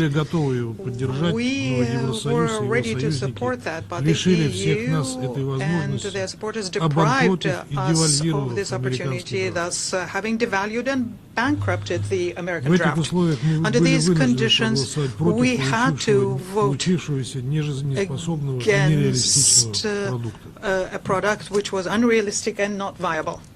I think that today our American colleagues have seen for themselves that the road to peace in Ukraine will not be an easy one, and there will be many who will try to make sure that the peace doesn't come for as long as possible. But this shouldn't stop us.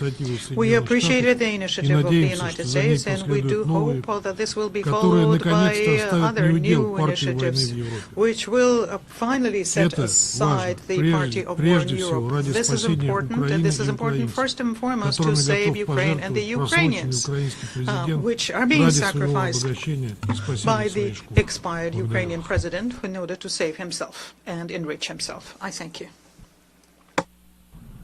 I thank the distinguished representative of Russian Federation. I now give the floor to the distinguished representative of Syrian Arab Republic.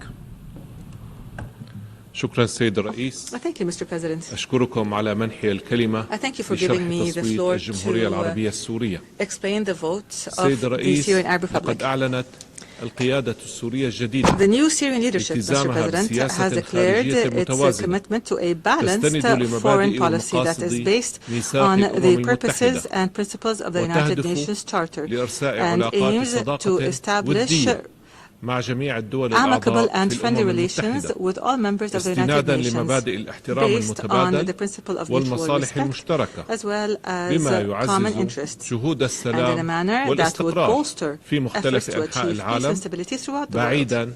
Away from the policies of axes and political polarization. Therefore, my country على مشاريع القرارات المقدمة والتعديلات التي طرحت عليها. شكرا سيد الرئيس. Thank you, Mr. President.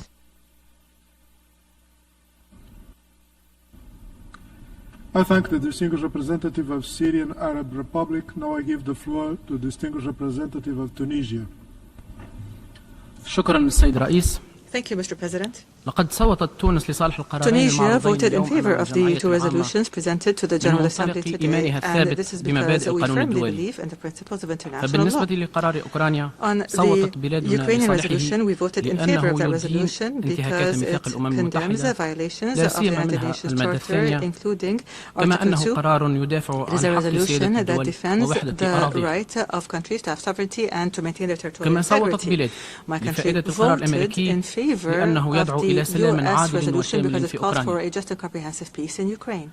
تؤكد تونس أن تصويتها هو تصويت يرتكز على المبادئ بعيدا عن أي حسابات جيوستراتيجية، وهو تصويت لصالح قواعد القانون الدولي الآمرة والملزمة لكافة الدول الأعضاء في منظمتنا الأممية.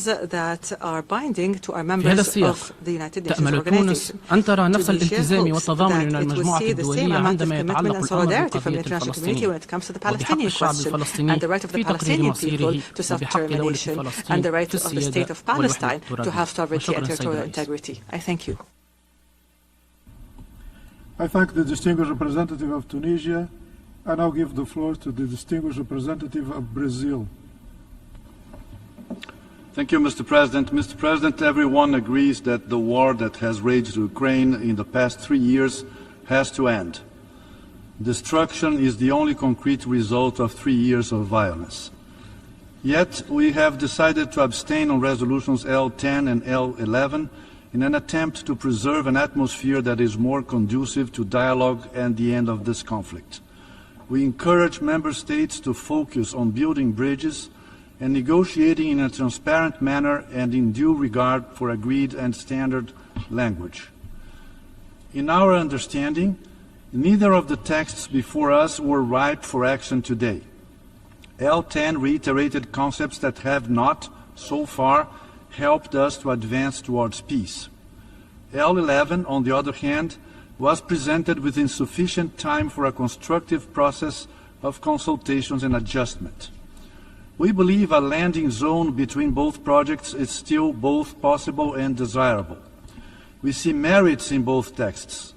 Brazil will continue to play a constructive and proactive role, both in future initiatives in this Assembly and through our group of Friends for Peace, in order to find a pathway that will lead to a lasting peace in Europe, guided by the United Nations Charter and recognized tenets of negotiation processes.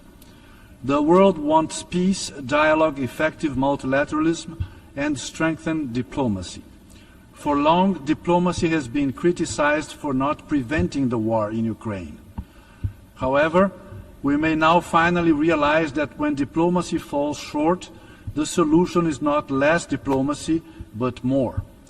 The United Nations is the appropriate forum to bring the parties together, facilitate a lasting agreement, and put an end to this ruthless war. I thank you. I thank the distinguished representative of Brazil. Now I give the floor to the distinguished representative of the Islamic Republic of Iran. Bismillah ar-Rahman ar-Rahim. Mr. President, I would like to reiterate my delegation's consistent position, which has been expressed numerous times during 11th special session since 2022. The Islamic Republic of Iran reiterates its principal position that all disputes should be resolved through peaceful means and dialogue in accordance with international law, including the Charter of the United Nations. Since the onset of the crisis in Ukraine, the Islamic Republic of Iran has maintained a clear, consistent, and unwavering position. We have emphasized that all UN member states must fully respect the purposes and principles enshrined in the United Nations Charter, as well as international law, including the principles of sovereignty, independence, unity, territorial integrity, and the imperative to refrain from the threat or use of force. The Islamic Republic of Iran has repeatedly called for an immediate cessation of hostilities and the escalation of tensions. It has long been the position of my delegation that in order to find long-term and sustainable solutions to crises such as these, it is essential to address their root causes. We note that the current complexities in the fragile region of Eastern Europe have been exacerbated by the provocative actions and decision of certain states as well as NATO, which have led to a geopolitical divide in that region. Regrettably, the Islamic Republic of Iran has been facing baseless allegations from some parties to this conflict that my delegation repeatedly has denied and continues to reject it categorically. After considering the motivation of some of the member states sponsoring today's resolutions, we have come to the conclusion that this is another political move in a wider geopolitical rivalry. I want to reiterate that the references made to the purpose and principles of the United Nations in resolutions just adopted a few minutes ago must in no way be regarded as reinterpretation of the United Nations Charter. For all of those reasons, my delegation abstained in the voting on these resolutions. Finally, it should be mentioned that the Islamic Republic of Iran will continue its constructive engagement to help the peaceful resolution of this crisis. I thank you, Mr. Chair. I thank the distinguished representative of the Islamic Republic of Iran. We have heard the last speaker in the explanation of vote after the vote. As agreed earlier, the Assembly will resume the debate on Agenda Item 5. I now give the floor to His Excellency Jim O'Callaghan, Minister of Justice, Home Affairs and Migration of Ireland.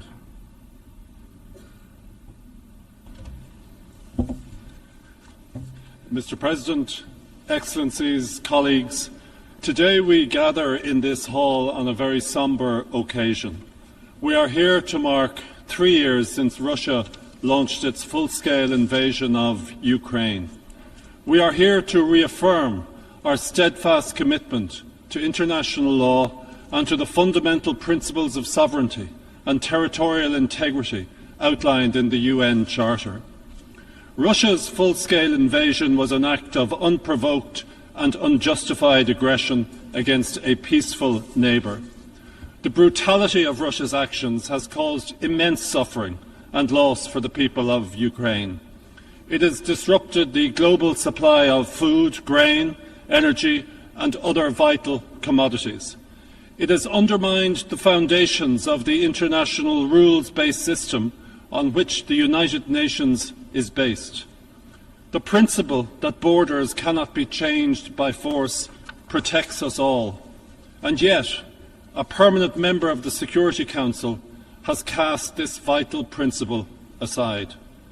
This should concern us all. It must surely not be rewarded. The cause of Ukraine is not a case of north and south or east and west. It is the cause of right versus wrong. These are universal values that apply to each of us equally and in full. Any credible future for multilateralism depends on this. Let us recall, Mr. President, that on 7 occasions this General Assembly has called for an immediate, complete and unconditional withdrawal of Russian military forces from the territory of Ukraine. We have done so in overwhelming numbers. Today, Mr. President, we gather once again to call for an end to this war and a just and lasting peace in full accordance with the UN Charter. Mr. President, we all want this conflict to end. The distinguished minister from Ukraine has been eloquent in describing her country's desire to see an end to 3 years of war. The cause of peace must be our overriding objective and our guiding star. We welcome and commend efforts to bring about an end to conflict. We thank the United States for its commitment to advance peace for Ukraine. Many of us in this chamber have known conflict in our past. For some, the present is marred by conflict and its terrible effects. We in Ireland know the value of peace and why we must work to achieve and to preserve it. But we must also acknowledge that how we make peace matters. We must aspire to a comprehensive, just and lasting peace, a peace that respects Ukraine's sovereignty, territorial integrity and the principles of the United Nations Charter and international law. Ukraine must be central to any process and must determine the timing and terms of any agreement. We know that an end without justice is not peace. The people of Ukraine have endured over 1,000 days of attacks on land, by sea and from the air, on their homes, their hospitals, their schools and their critical energy infrastructure. Russia has forcibly deported thousands of Ukrainian children, forced over 14 million from their homes, and deepened the scourge of global hunger. The decisions of our shared institutions of international justice reinforce the collective condemnation that we, as United Nations member states, have made of Russia's reprehensible aggression against Ukraine. These decisions must guide us as we seek to craft a peace in line with the United Nations Charter and international law. And so we meet today, Mr. President, not for any partisan geopolitical agenda, but because the Russian Federation has failed to implement all 7 resolutions of the General Assembly, and it has ignored the orders of the International Court of Justice.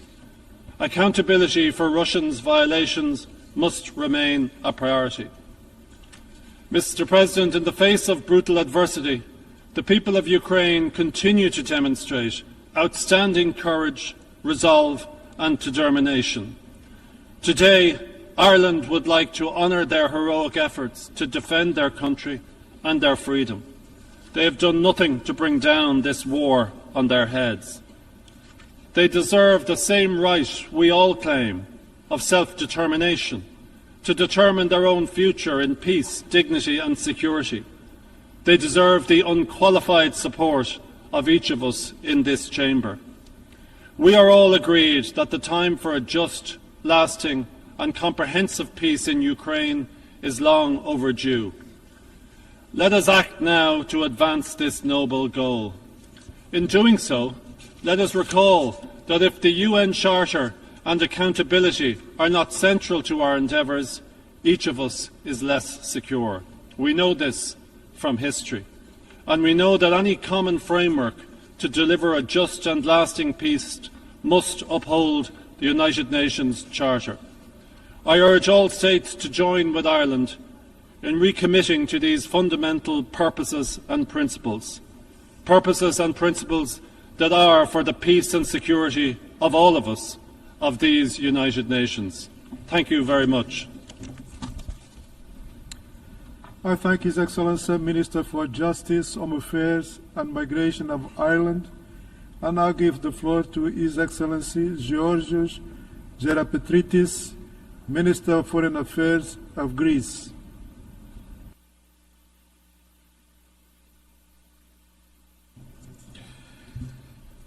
Thank you, Mr. President, for convening today's meeting of the General Assembly. President, Excellencies, colleagues, our meeting here today marks the 3rd anniversary of the Russian invasion of Ukraine. Greece's foreign policy has been invariably defined by its commitment to international law, to the UN Charter, and the respect of international treaties that define borders between states. Therefore, we condemn in the strongest terms any breach of international peace and security effected through military action by any state against the independence, sovereignty, territorial integrity of any other state. Based on those principles, on the issue of Ukraine, Greece's stance has been very clear from the 24th of February 2022. We have consistently supported all previous calls to put an end to the war in Ukraine, welcomed thousands of refugees from the war-torn country, and worked together with other nations to promote relevant UN General Assembly resolutions. Once again, we call for the cessation of hostilities and a peaceful resolution. This war has already caused immense destruction and suffering. We need peace. Perhaps peace might not be within grasp, but it might be within sight. But what is needed is not only a cessation of hostilities, but mostly a comprehensive and lasting settlement through inclusive diplomacy based on the UN Charter and international law. We also need an agreement that will guarantee and act in a deterring and preventive way in the years to come. The war must stop.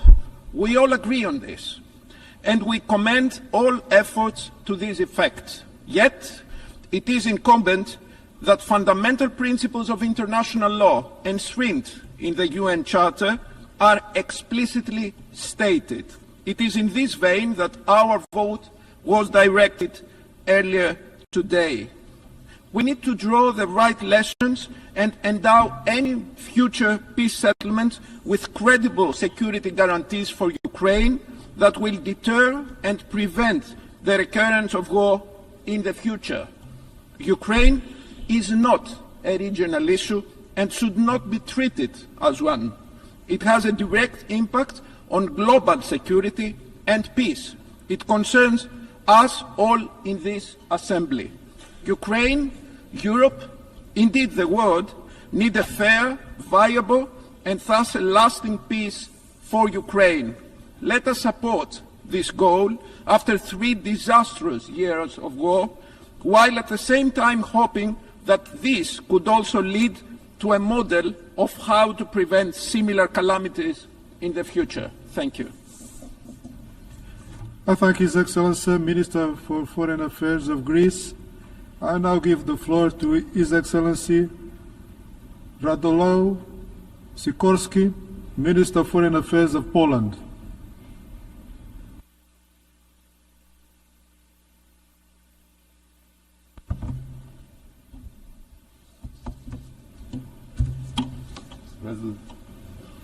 Excellencies, ladies and gentlemen, I had many ideas for today's speech, but one by one I discarded them. Here's why. We live in turbulent times. After a short break from history that some of us enjoyed, it has again caught up with us all.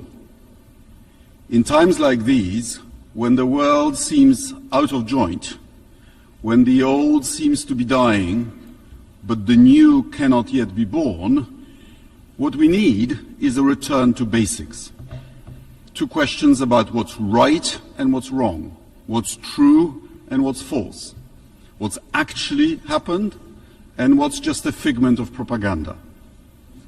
Almost exactly 3 years ago, on March 2nd, 2022, nations of the world gathered here in a special session, faced with a straight question: whether to condemn, applaud, or ignore Russia's invasion of Ukraine. Their answer was clear. The measure condemning Vladimir Putin's actions was adopted by a vote of 141 in favor, with 35 abstentions, and unequivocal reaffirmation of our commitment to Ukraine's sovereignty, independence, unity and territorial integrity. Only 5 countries voted against, among them Russia, Belarus, North Korea, and representatives of the now deposed Syrian regime. Quite a company. According to Kremlin's propaganda, what started 3 years ago was a justified reaction to Western imperialism allegedly threatening Russia's security. In fact, we have seen a modern-day colonial war against Ukrainian people who want a better life and realize they can never achieve this goal by going back to their subjugation to Russia. That is what they are being punished for, an effort to free themselves from under the control of a former metropolis. Many countries represented here know the experience. Kremlin aggression is a manifestation of a failing empire's desperate struggle to restore its sphere of influence. We all knew it back then. Fast forward 3 years, and the same group is no longer so sure. What happened? Basic facts have not changed. Russia invaded a sovereign nation, violating its rights to existence and self-determination. During the course of war, Russian forces have killed thousands of people.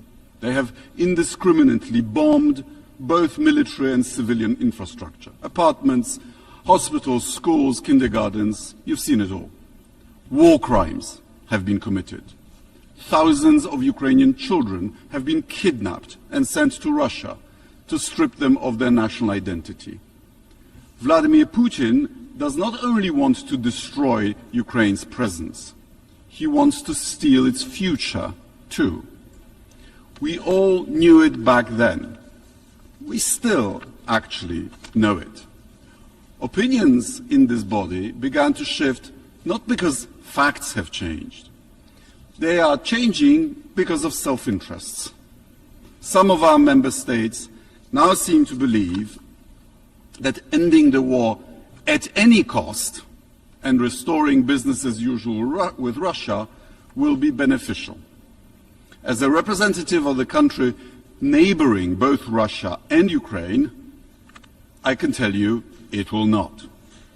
By normalizing relations with Moscow, you would be entrusting your security and economic stability to an autocrat and a war criminal in an international environment much more unstable than it was a decade ago.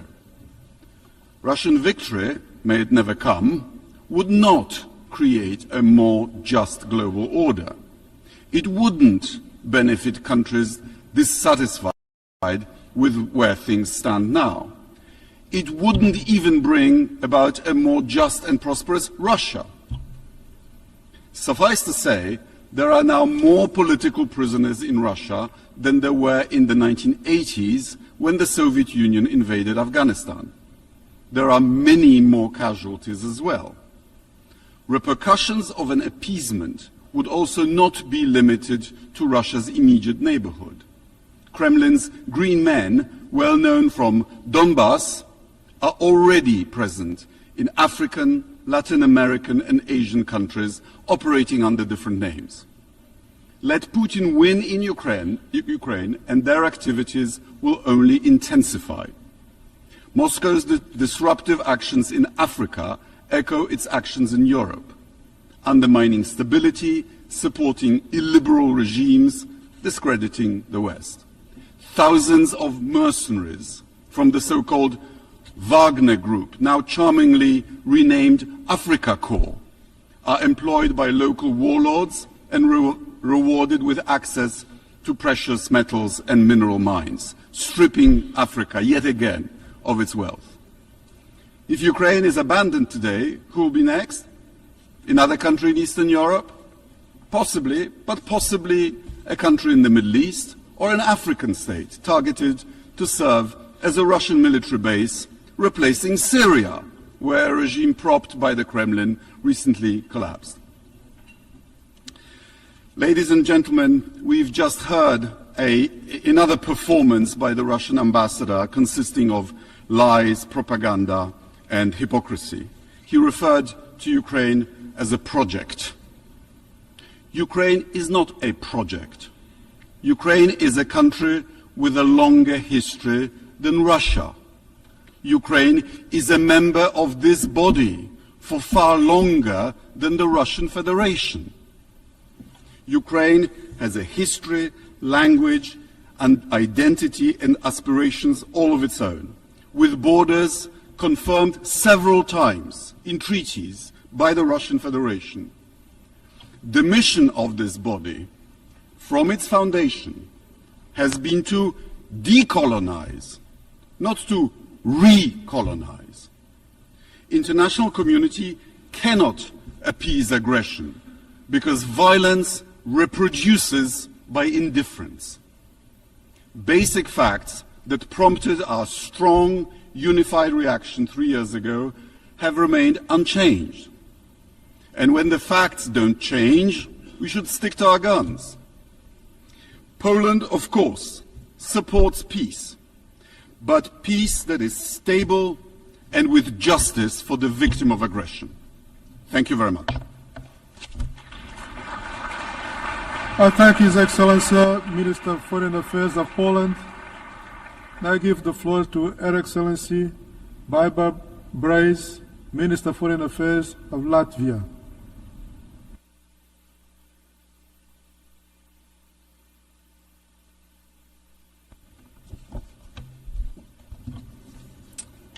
Mr. President, delegates, distinguished representatives of the member states. 3 years ago, Russia unleashed a full-scale aggression against its sovereign neighbor, Ukraine. 3 years ago, Russia, a permanent member of the UN Security Council, blocked that council from taking action mandated by the UN Charter to uphold international peace and security. 3 years ago, the International Court of Justice ordered Russia to stop its military activities in Ukraine. That did not happen. So, 3 years later, today, Russia, a 114 million nuclear-armed state, has failed to take even a fifth of Ukraine's territory. It has failed to break 40 million Ukrainians' will to be free and sovereign. But Russia will have lost 1 million killed and wounded this year while attacking an innocent neighbor. There is no shred of doubt that Russia is the unprovoked aggressor in this war. And let me be unmistakably clear. We all want peace. Ukraine above all wants peace.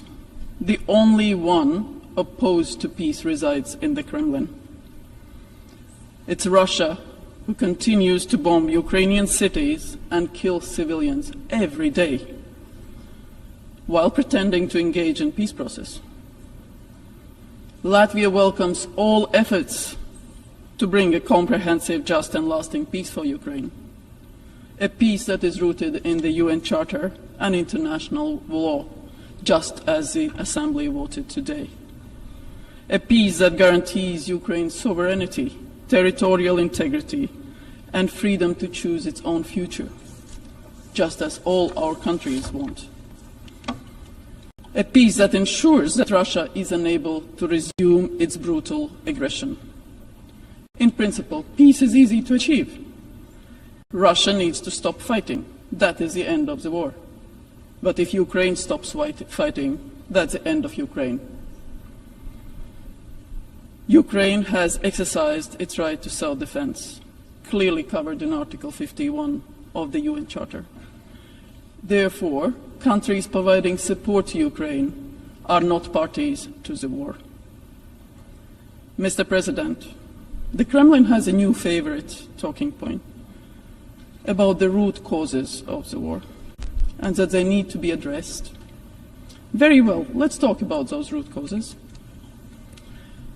Contrary to the Kremlin's twisted fantasies, this war is not about NATO or Ukraine's wish to join NATO.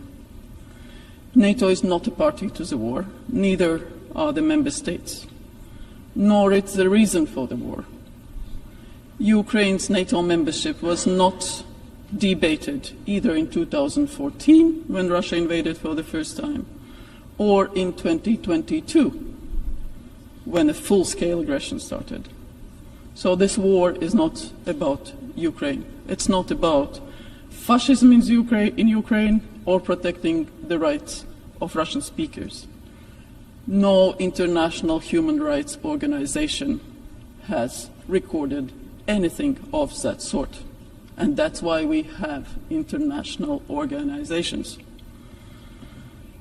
The Kremlin's blatant lies have been debunked every single day that Ukraine continues to stand strong and resilient as a democracy. So the root causes of the war are Russia's imperial colonial ambitions. Russia seeks to restore its imperial sphere of influence and change the international order. Russia seeks to control the future, choices and resources of sovereign countries and peoples, not just in Europe, but in Africa and other continents. Therefore, ladies and gentlemen, addressing the root causes of war requires stopping Russia's imperial conquest once and for all. Therefore, we call on all countries, their parliaments and governments, to significantly increase their aid to Ukraine. Political, economic, military, financial, humanitarian, any assistance to Ukraine. The stronger Ukraine is, the stronger its position at the diplomatic table. Mr. President, this is not an isolated war, nor it's just a European issue. Its consequences are felt across the globe, affecting the food security, energy security, resources at some of the world's most vulnerable regions. According to several estimates, Russia's war against Ukraine has cost around 2% of the global GDP. 2% of the global GDP. Impunity for aggression in one place creates a domino effect, emboldening efforts to undermine international order elsewhere. So Russia must face international accountability for the crime of aggression. But we will continue to stand with Ukraine in its existential fight, just as we did today, showing that rights matter, that UN matters, that General Assembly and the will of independent countries matter. I thank you. Slava Ukraini.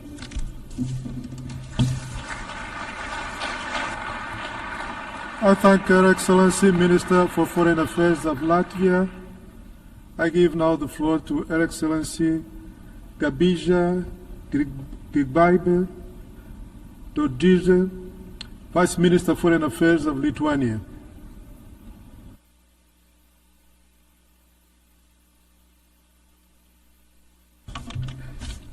Mr. President, Excellencies, colleagues, we stand at the threshold of the fourth year of Russia's full-scale aggression on sovereign Ukraine, an enduring tragedy that has become Europe's darkest war since the horrors of World War II. This aggression is a blatant attack on the very foundations of a rule-based international order. It is an attack on our shared values, and at the same time, it is a test to our collective resolve and common understanding of this fundamental moment shaping the future of global peace and security. 3 years later, Ukraine continues to resist heroically. Putin's attempt to military conquest Ukraine has failed. Ukraine has shown the world what true courage and resilience looks like, and its unwavering commitment to defending its sovereignty, independence and freedom still continues to inspire us all. Today my message is clear. We cannot give up and must continue to stand for Ukraine. We must continue to support Ukraine as its struggle is inseparable from our shared commitments to peace, security and the defense of the values enshrined in the UN Charter. UN General Assembly has played a crucial role in defending these fundamental values, together with upholding credibility of international law by condemning this crystal clear act of aggression. And UN General Assembly has defended international law today again. The resolution advancing a comprehensive, just and lasting peace in Ukraine is a decisive step. Lithuania strongly believes that it is in the interest of all member states to support this resolution. It is not only support for Ukraine, it is about defending the principles that guarantee security for all nations. And Lithuania reiterates that any peace proposal or resolution must include strong reference to the fundamental principles of the UN Charter, particularly the sovereignty and territorial integrity of all states, and we strongly supported amendments that were introduced by France to the resolution tabled by the US. Colleagues, the pursuit of peace requires constant commitment to international norms and international justice mechanisms, by first respecting the mandates and then by not undermining the role that they have been entrusted. And we must remain fully committed to also creating new justice mechanisms if existing ones cannot deliver far-reaching justice for Ukraine being the victim of brutal aggression of Russia. Furthermore, accountability for the crime of aggression against Ukraine must not be an afterthought. It must be a fundamental pillar of our legal response to Russia's aggression, because it is not only about having just ending for the war in Ukraine, it is about stopping aggression in Europe, making it far more likely that aggression against Ukraine is Russia's last unprovoked war, not merely the latest one. An unjust deal on the tribunal would only reward and embolden Russia not to stop. Furthermore, impunity of military and political leadership for the crime of aggression will empower rogue actors to challenge borders, sovereignty, and attack international rules with force. Wherefore, we all must be concerned about justice for Ukraine, as it affects every nation, every economy, and every society. This is why Lithuania is advocating for the strong and effective special tribunal for the crime of aggression against Ukraine. Such a tribunal must have real power to deliver real justice, not create another loophole for impunity of those having the greatest power. Justice must also extend to Russia's accomplices, including Belarus. Lukashenko regime must be held accountable, and not only for the crime of aggression against Ukraine, but also for widespread and systematic human rights violations against its own people. That is why last year Lithuania has referred the situation in Belarus to the International Criminal Court concerning alleged crimes against humanity, including forceful deportation. We must also continue to support UN investigations, including the work of special rapporteurs, in identifying war crimes and delivering justice. These mechanisms are under increasing pressure and face threats to their funding, so we must defend them. Strengthening international justice is the only effective way to prevent future atrocities. Justice takes time, but it must be felt by every victim of aggression against Ukraine. And the establishment of the Register of Damage for Ukraine represents a significant international effort and an essential first step towards creating a mechanism to deliver justice and compensation for Ukraine and its people. Visibility of justice and its real impact are important, as well as our all humanitarian efforts towards alleviating suffering of Ukrainians on the ground. We commend the UN for their efforts in supporting Ukraine with humanitarian aid. The UN's role in humanitarian aid and reconstruction remains essential. The devastating impact of the aggression against Ukraine requires ongoing and sustained global efforts. We urge all member states to stay committed. Ukraine's recovery is not just about rebuilding, it is about reaffirming peace, stability, and respect for international law. Colleagues, our support for Ukraine must remain unwavering. We continue to be guided by the same principle: nothing about Ukraine without Ukraine. And so-called peace that forces Ukraine to submit to Russian terms does not guarantee peace. Ukraine must enter any negotiations from a position of strength and justice, because just and lasting peace is only possible if Ukraine is empowered and Russia's ability to wage aggression is crippled. Because weak response today incites aggression tomorrow. Justice, strength, and unity are the only answers to tyranny and lawlessness. But our actions must match our words. Talking about what we cannot do weakens our position. We must focus on what we can do instead. Ukraine must be free to choose its alliances, security arrangements, and finally, its future. Ending the war is possible, but true peace can never be dictated by the aggressor. The path forward lies in the defeat of Russia in Ukraine and Ukraine's victory by restoring its territorial integrity and independence. Just and lasting peace is possible, but only if Ukraine is strengthened and Russia's war machine is dismantled to prevent future aggression. So the choice is clear: future shaped by Ukraine's victory as being strategic victory for all of us, or a world where aggression runs unchecked. So let us make wise choices on which the fate of nations depend today and tomorrow. Thank you, Mr. President. I thank Her Excellency Vice Minister for Foreign Affairs of Lithuania, and I'll give the floor to His Excellency Traian Ristea, Deputy Minister for Foreign Affairs of Romania.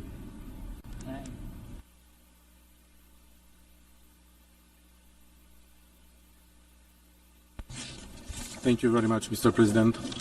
Mr. President, Your Excellencies, ladies and gentlemen, the root cause of today's war in Ukraine is the illegal annexation of the Crimean Peninsula in 2014, followed by the full-scale invasion of Ukraine in 2022 February, exactly 3 years ago.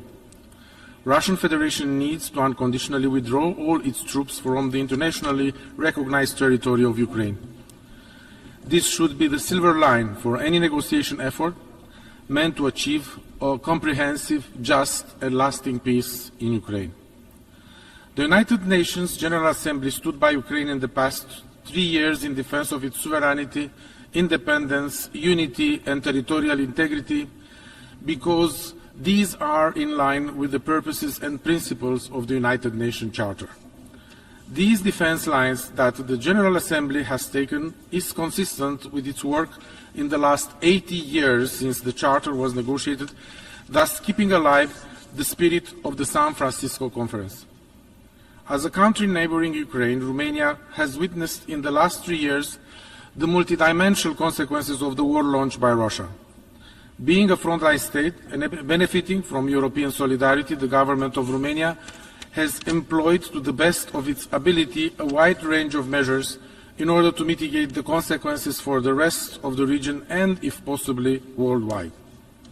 In line with the human rights law, we welcome the civilians seeking shelter and currently take care of almost 250,000 Ukrainians that were granted temporary protection in Romania. We focused our attention to the needs of women and children by employing programs and extending cooperation with most of the United Nations agencies that were on the ground.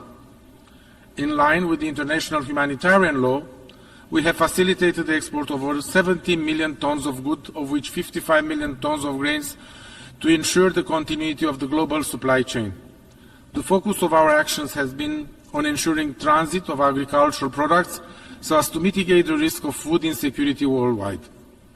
The European Solidarity Lanes meant using Romanian roads, railways, river and Black Sea ports to ensure food products can be available for the global market. Even after peace will be achieved, we will continue to lend support to the overarching goal of food insecurity by putting in use the existing infrastructure. In line with international law, we sought to establish a tribunal for holding accountable those responsible of all crimes against and in Ukraine, including the crime of aggression.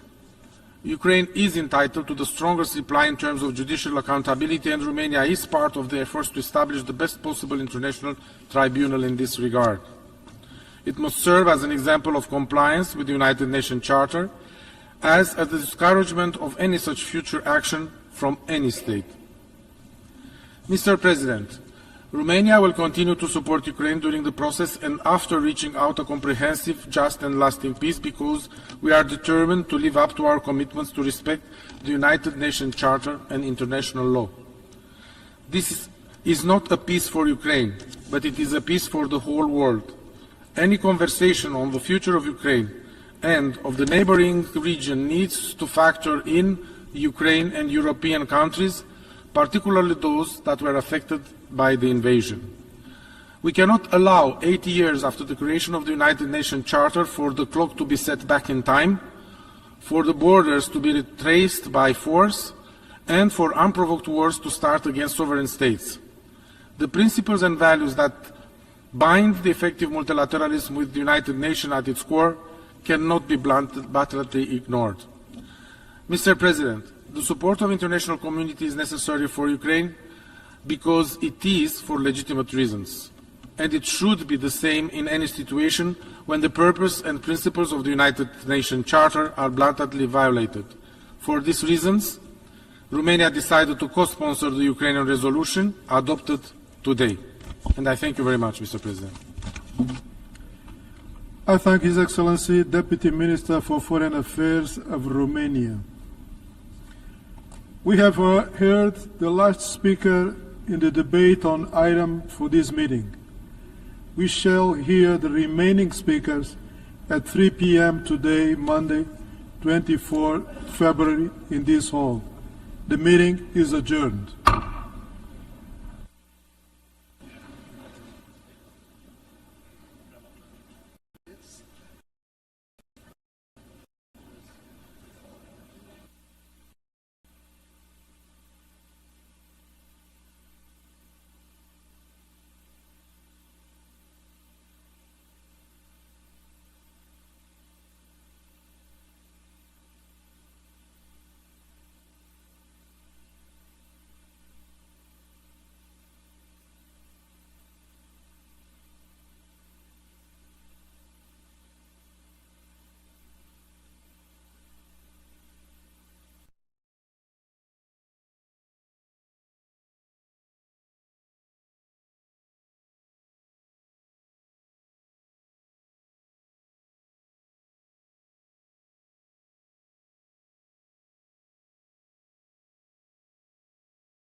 General Assembly requesting the resumption of the 11th Emergency Special Session.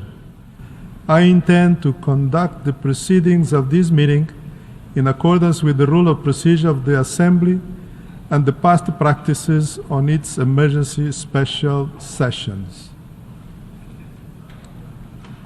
In accordance with Rule 63 of the Rules of Procedure of the Assembly, the President and Vice President of the 79th session shall serve in the same capacity at the resumed 11th Emergency Special Session. May I take it that it is the wish of the Assembly to decide that the Credentials Committee of the 79th session should serve for the resumed 11th Emergency Special Session? It is so decided. In keeping with established practice, I should now like to invite the attention of the Assembly to document A/ES-11/116 concerning member states that are in arrears in the payment of their financial contribution to the United Nations within the terms of Article 19 of the Charter. In addition, I would like to inform members that since the issuance of document A/ES-11/116, Cabo Verde and Grenada have made payments necessary to reduce their arrears below the amount specified in Article 19 of the Charter. This information will be reflected in document A/ES-11/116/Addendum 1 to be issued. May I take it that the Assembly duly takes note of the information contained in these documents? It is so decided.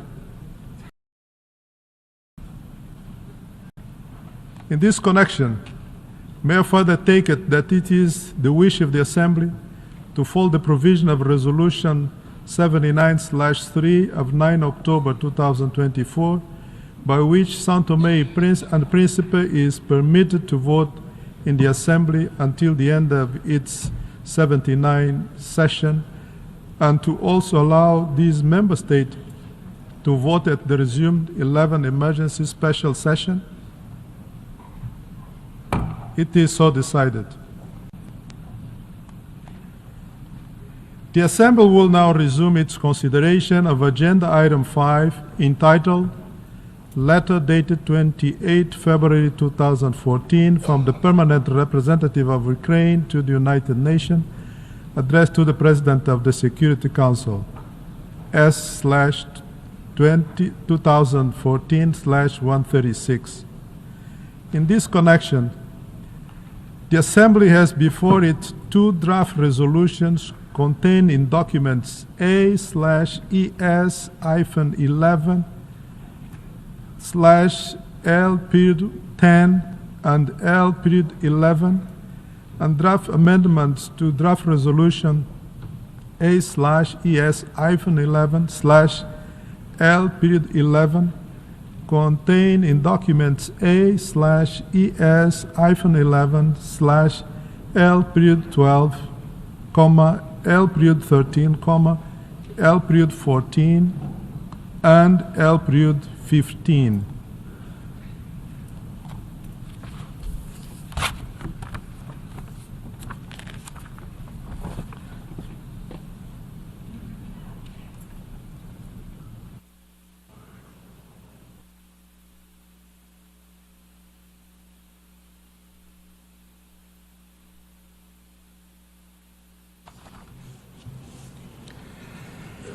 Excellencies, colleagues,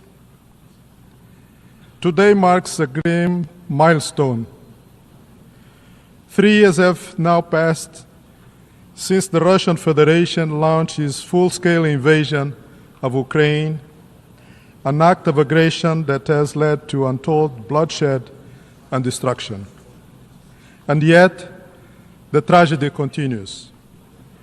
According to the Office of High Commissioner for Human Rights, Civilian casualty rose by 30% last year compared to the year before. More life shattered, more futures lost. Meanwhile, the humanitarian crisis in Ukraine remains dire. The 2025 Humanitarian Needs and Response Plan, launched last month, estimates that 12.7 million people, roughly 36% of the country's population, will require assistance this year. We cannot afford another year of this unjust war. The General Assembly has been clear and unwavering.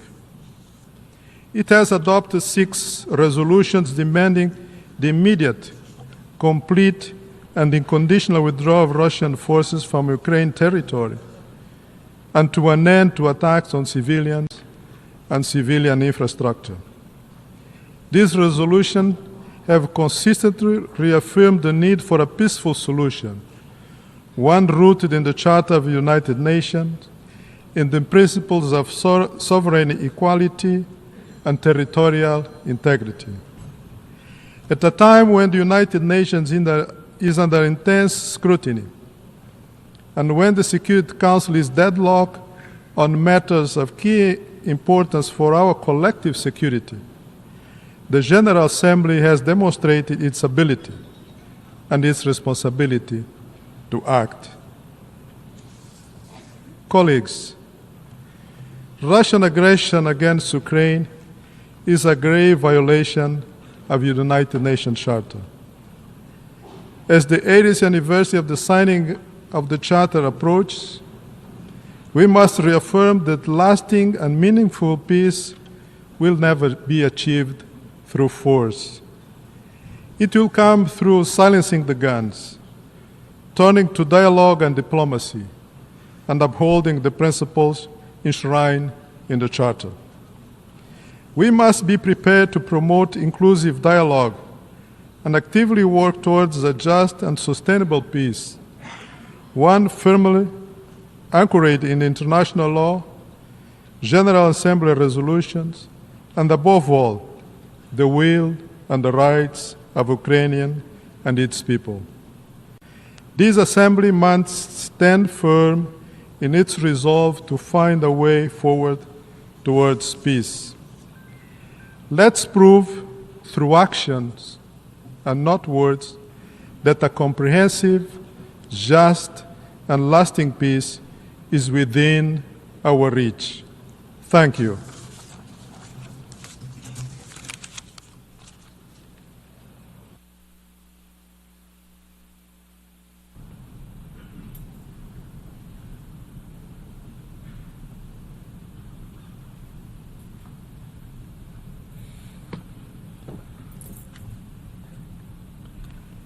I now give the floor to Her Excellency Mariana Betsa, Deputy Minister of Foreign Affairs of Ukraine, to introduce draft resolution A/ES-11/L-10.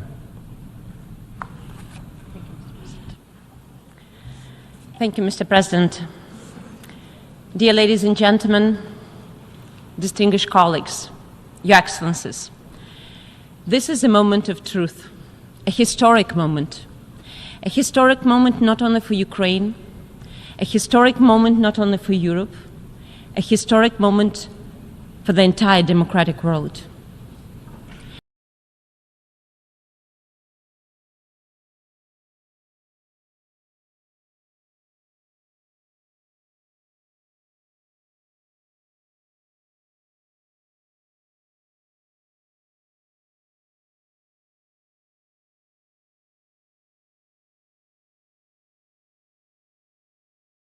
And the way we answer to the Russian aggression today, the way we answer to Russian atrocities and crimes, the way we answer to the aggression as a tool of statecraft will define not only the future of Ukraine, will define not only the future of Europe, it will define our common future, the future of the entire democratic world and the future of the UN?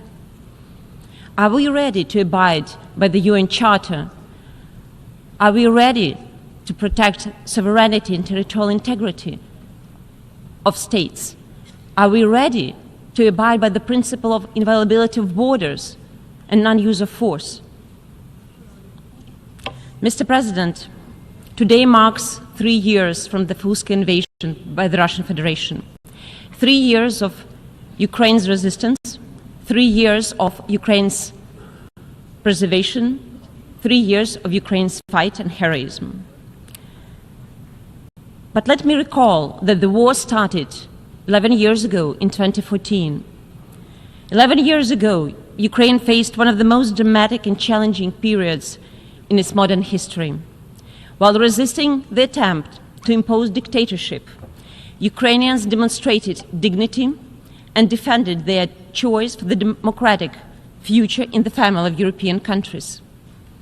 While the sovereign choice of Ukrainians posed no real threat to Russia, the Kremlin perceived it as a threat to the imperial and non-colonial ambitions.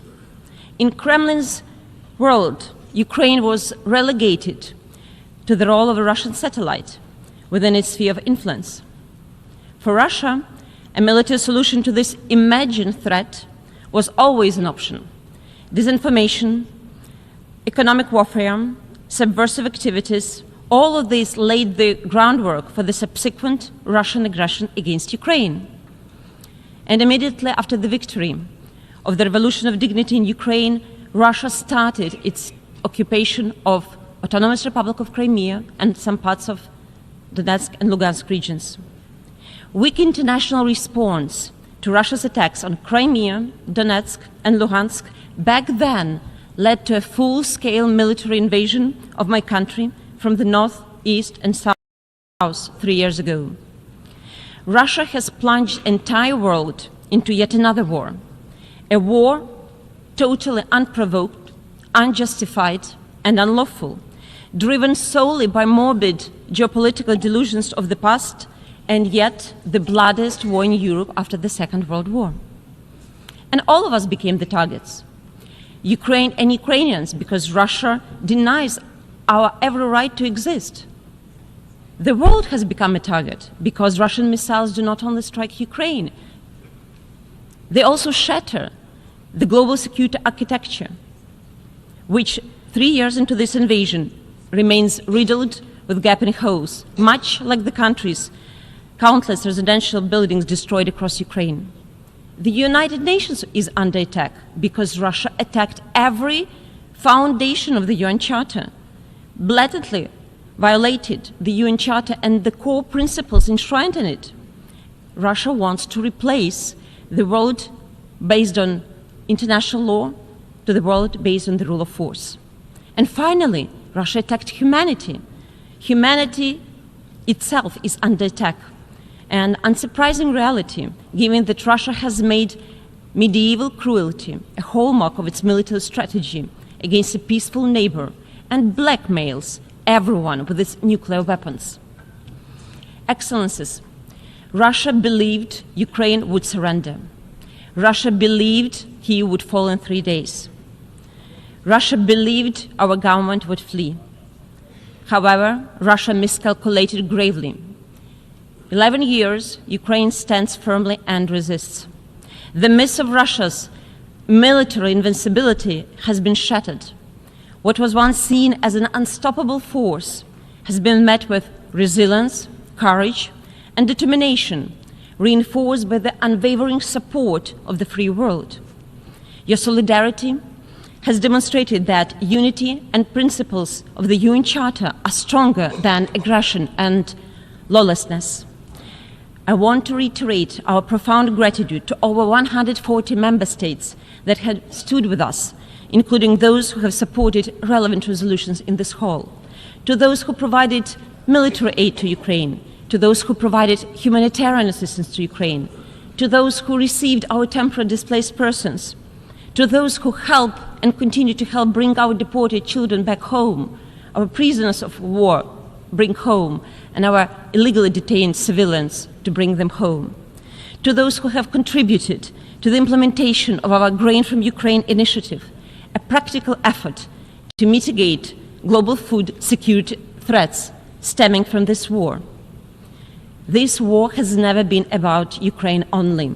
It is about a fundamental right of any nation to exist, to choose its own path, and to live free from aggression.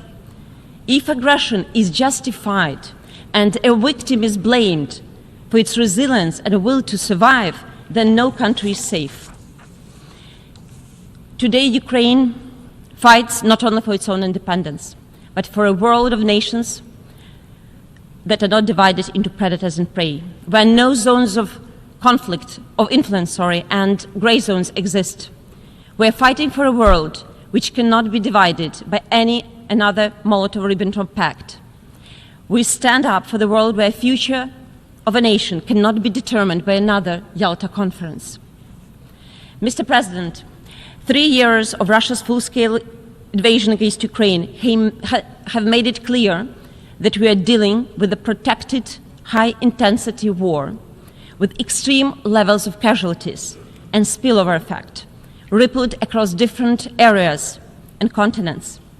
Let me stress once again that the UN were formed after the Second World War to prevent future wars and maintain international peace and security.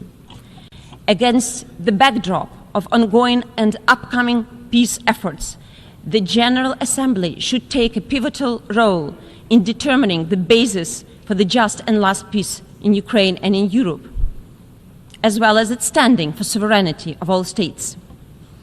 A clear message that the vision of comprehensive, just and lasting peace, consistent with the UN Charter that we endorsed in this hall 2 years ago, remains valid and must be implemented without delay already this year. However, reducing the Assembly's position to merely stating that this desire is not enough. We need to reconfirm that the aggression should be condemned and discredited, not rewarded. Our position must include substantive elements and ensure that any future peace initiatives aligns with the principles of the UN Charter. This is the rationale behind the draft resolution that I have the honor to introduce today on behalf of the broad group of co-sponsors. My delegation moves that, after hearing the introduction of all the L documents, the Assembly immediately proceed to the consideration of our draft resolution A/ES 11/L10 on the understanding that the debate would resume immediately after action on the draft resolution, and that the 11th emergency session would be only temporarily adjourned after the conclusion of the debate. We need clear guidance, not just silence, weapons, temporality, not just ceasefire, but to achieve a solution which is just, comprehensive, and sustainable. A solution that guarantees that there will be no repetition of what happened 3 years ago on February 24th, 2022, neither in Ukraine nor elsewhere. For us, for Ukraine, the path is clear. The only way, as our President Volodymyr Zelensky has stated, to ensure comprehensive, just and lasting peace is to reaffirm our commitment to the UN Charter and to agree that the principles enshrined in it, the principle of sovereignty and the principle of territorial integrity of states within its internationally recognized borders, must serve as the foundation. By adopting the draft, the General Assembly will also address the global impact of war and outline the areas where this impact has been particularly detrimental and where the engagement of all responsible nations would be crucial. In particular, there are global food security, energy security, the global economy, nuclear security and safety, and the environment, justice and accountability. As we mark 3 years of this devastating Russia's full invasion against Ukraine, we call on all nations to stand firm and to take the side of the Charter, the side of the humanity, and the side of just and lasting peace. Peace through strength, as the aggressor would never stop while seeing weakness. Excellencies, Ukraine's commitment to the UN Charter's principle traces back to the first day of our organization. Now it may seem to be symbolic that it was a representative of Ukraine who chaired 80 years ago the committee responsible for drafting the preamble, purposes, and principles of the future charter at the UN Conference on International Organization in San Francisco in 1945. Unfortunately, we haven't yet reached the point where principles enshrined in the UN Charter are respected by all member states, and the Article 51 of the Charter is just a matter of history. Definitely not, as my country has been compelled to exercise its inherent right to self-defense under the above-mentioned Article 51 following unprovoked, mean, brutal, genocidal war. While persisting in defending our country until the threat is over, we strive for peace. Peace that will give the world another chance to live according to the rules, when all nations, regardless of the size of geography, will equally enjoy their sovereign rights, rather than depend upon the mercy of more powerful. This is the spirit that should guide us during the vote on the draft resolution advancing a comprehensive, just, and lasting peace in Ukraine. I am confirmed that it will be a vote for peace, for the UN Charter, and for each member state. I urge you to vote in favor of Ukraine's draft resolution. Thank you so much.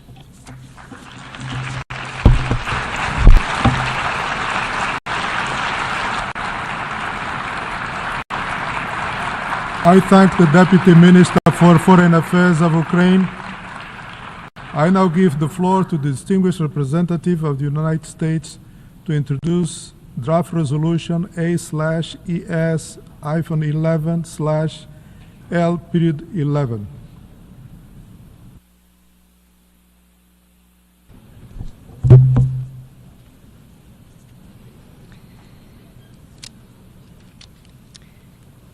Thank you, Mr. President. Mr. President, Excellencies, colleagues, today marks 3 years since the escalation of the Russia-Ukraine war. We have all been concerned about the suffering in Ukraine and the war's effects on the rest of the world. Since the start of the war 11 years ago, the United Nations has repeatedly condemned Russia's blatant violations of the UN Charter. Multiple resolutions of the General Assembly have demanded that Russia withdraw its forces from Ukraine. Those resolutions have failed to stop the war. It has now dragged on for far too long and at far too terrible a cost to the people in Ukraine, in Russia, and beyond. Generations of Ukrainians and Russians have died unnecessarily as the war has brought the world closer to a nuclear confrontation. The longer it continues, the greater the suffering for both nations. This war must end now. It is time for member states to return to the purposes and principles of the Charter, mainly to maintain international peace and security, including through the peaceful settlement of disputes. Mr. President, as we gather today on this third anniversary, what we need is a resolution marking the commitment from all UN member states to bring a durable end to the war. The draft resolution submitted by the United States makes this very point. Our draft implores a swift end to the conflict and further urges a lasting peace between Ukraine and Russia. This is what is needed now, and we urge all member states, including Ukraine and Russia, to join us in this effort. A simple, historic statement from the General Assembly that looks forward, not backwards. A resolution focused on one simple idea: ending the war. A path to peace is possible. Mr. President, that is why the United States opposed putting forward another resolution, and that is why we cannot support Ukraine's resolution, and we urge its withdrawal in favor of a strong statement committing us to end the war and work towards a lasting peace. The United States also requests the General Assembly take action on the United States' proposed resolution immediately following consideration of the Ukraine drafted resolution. I thank you. I thank the distinguished representative of the United States. I now give the floor to the distinguished representative of the Russian Federation to introduce draft amendment A/ES-11/L.12. Господин председатель, уважаемые коллеги, сегодня мы с вами являемся свидетелями исторических событий, выпадающих на долю далеко не каждого поколения. На наших глазах оформляется многополярный мир, который должен был появиться еще 30 лет назад, по завершении Холодной войны, подвергший черту под идеологическим противостоянием между СССР и Западом. Тогда мир был полон надежд на лучшее будущее, взаимовыгодное сотрудничество ключевых игроков в интересах всего человечества, прекращение войн и формирование новой неделимой системы безопасности, где бывшие противники стали бы соратниками и вместе решали бы международные проблемы. К сожалению, тогда эта логика не смогла восторжествовать, и идеология сотрудничества была постепенно заменена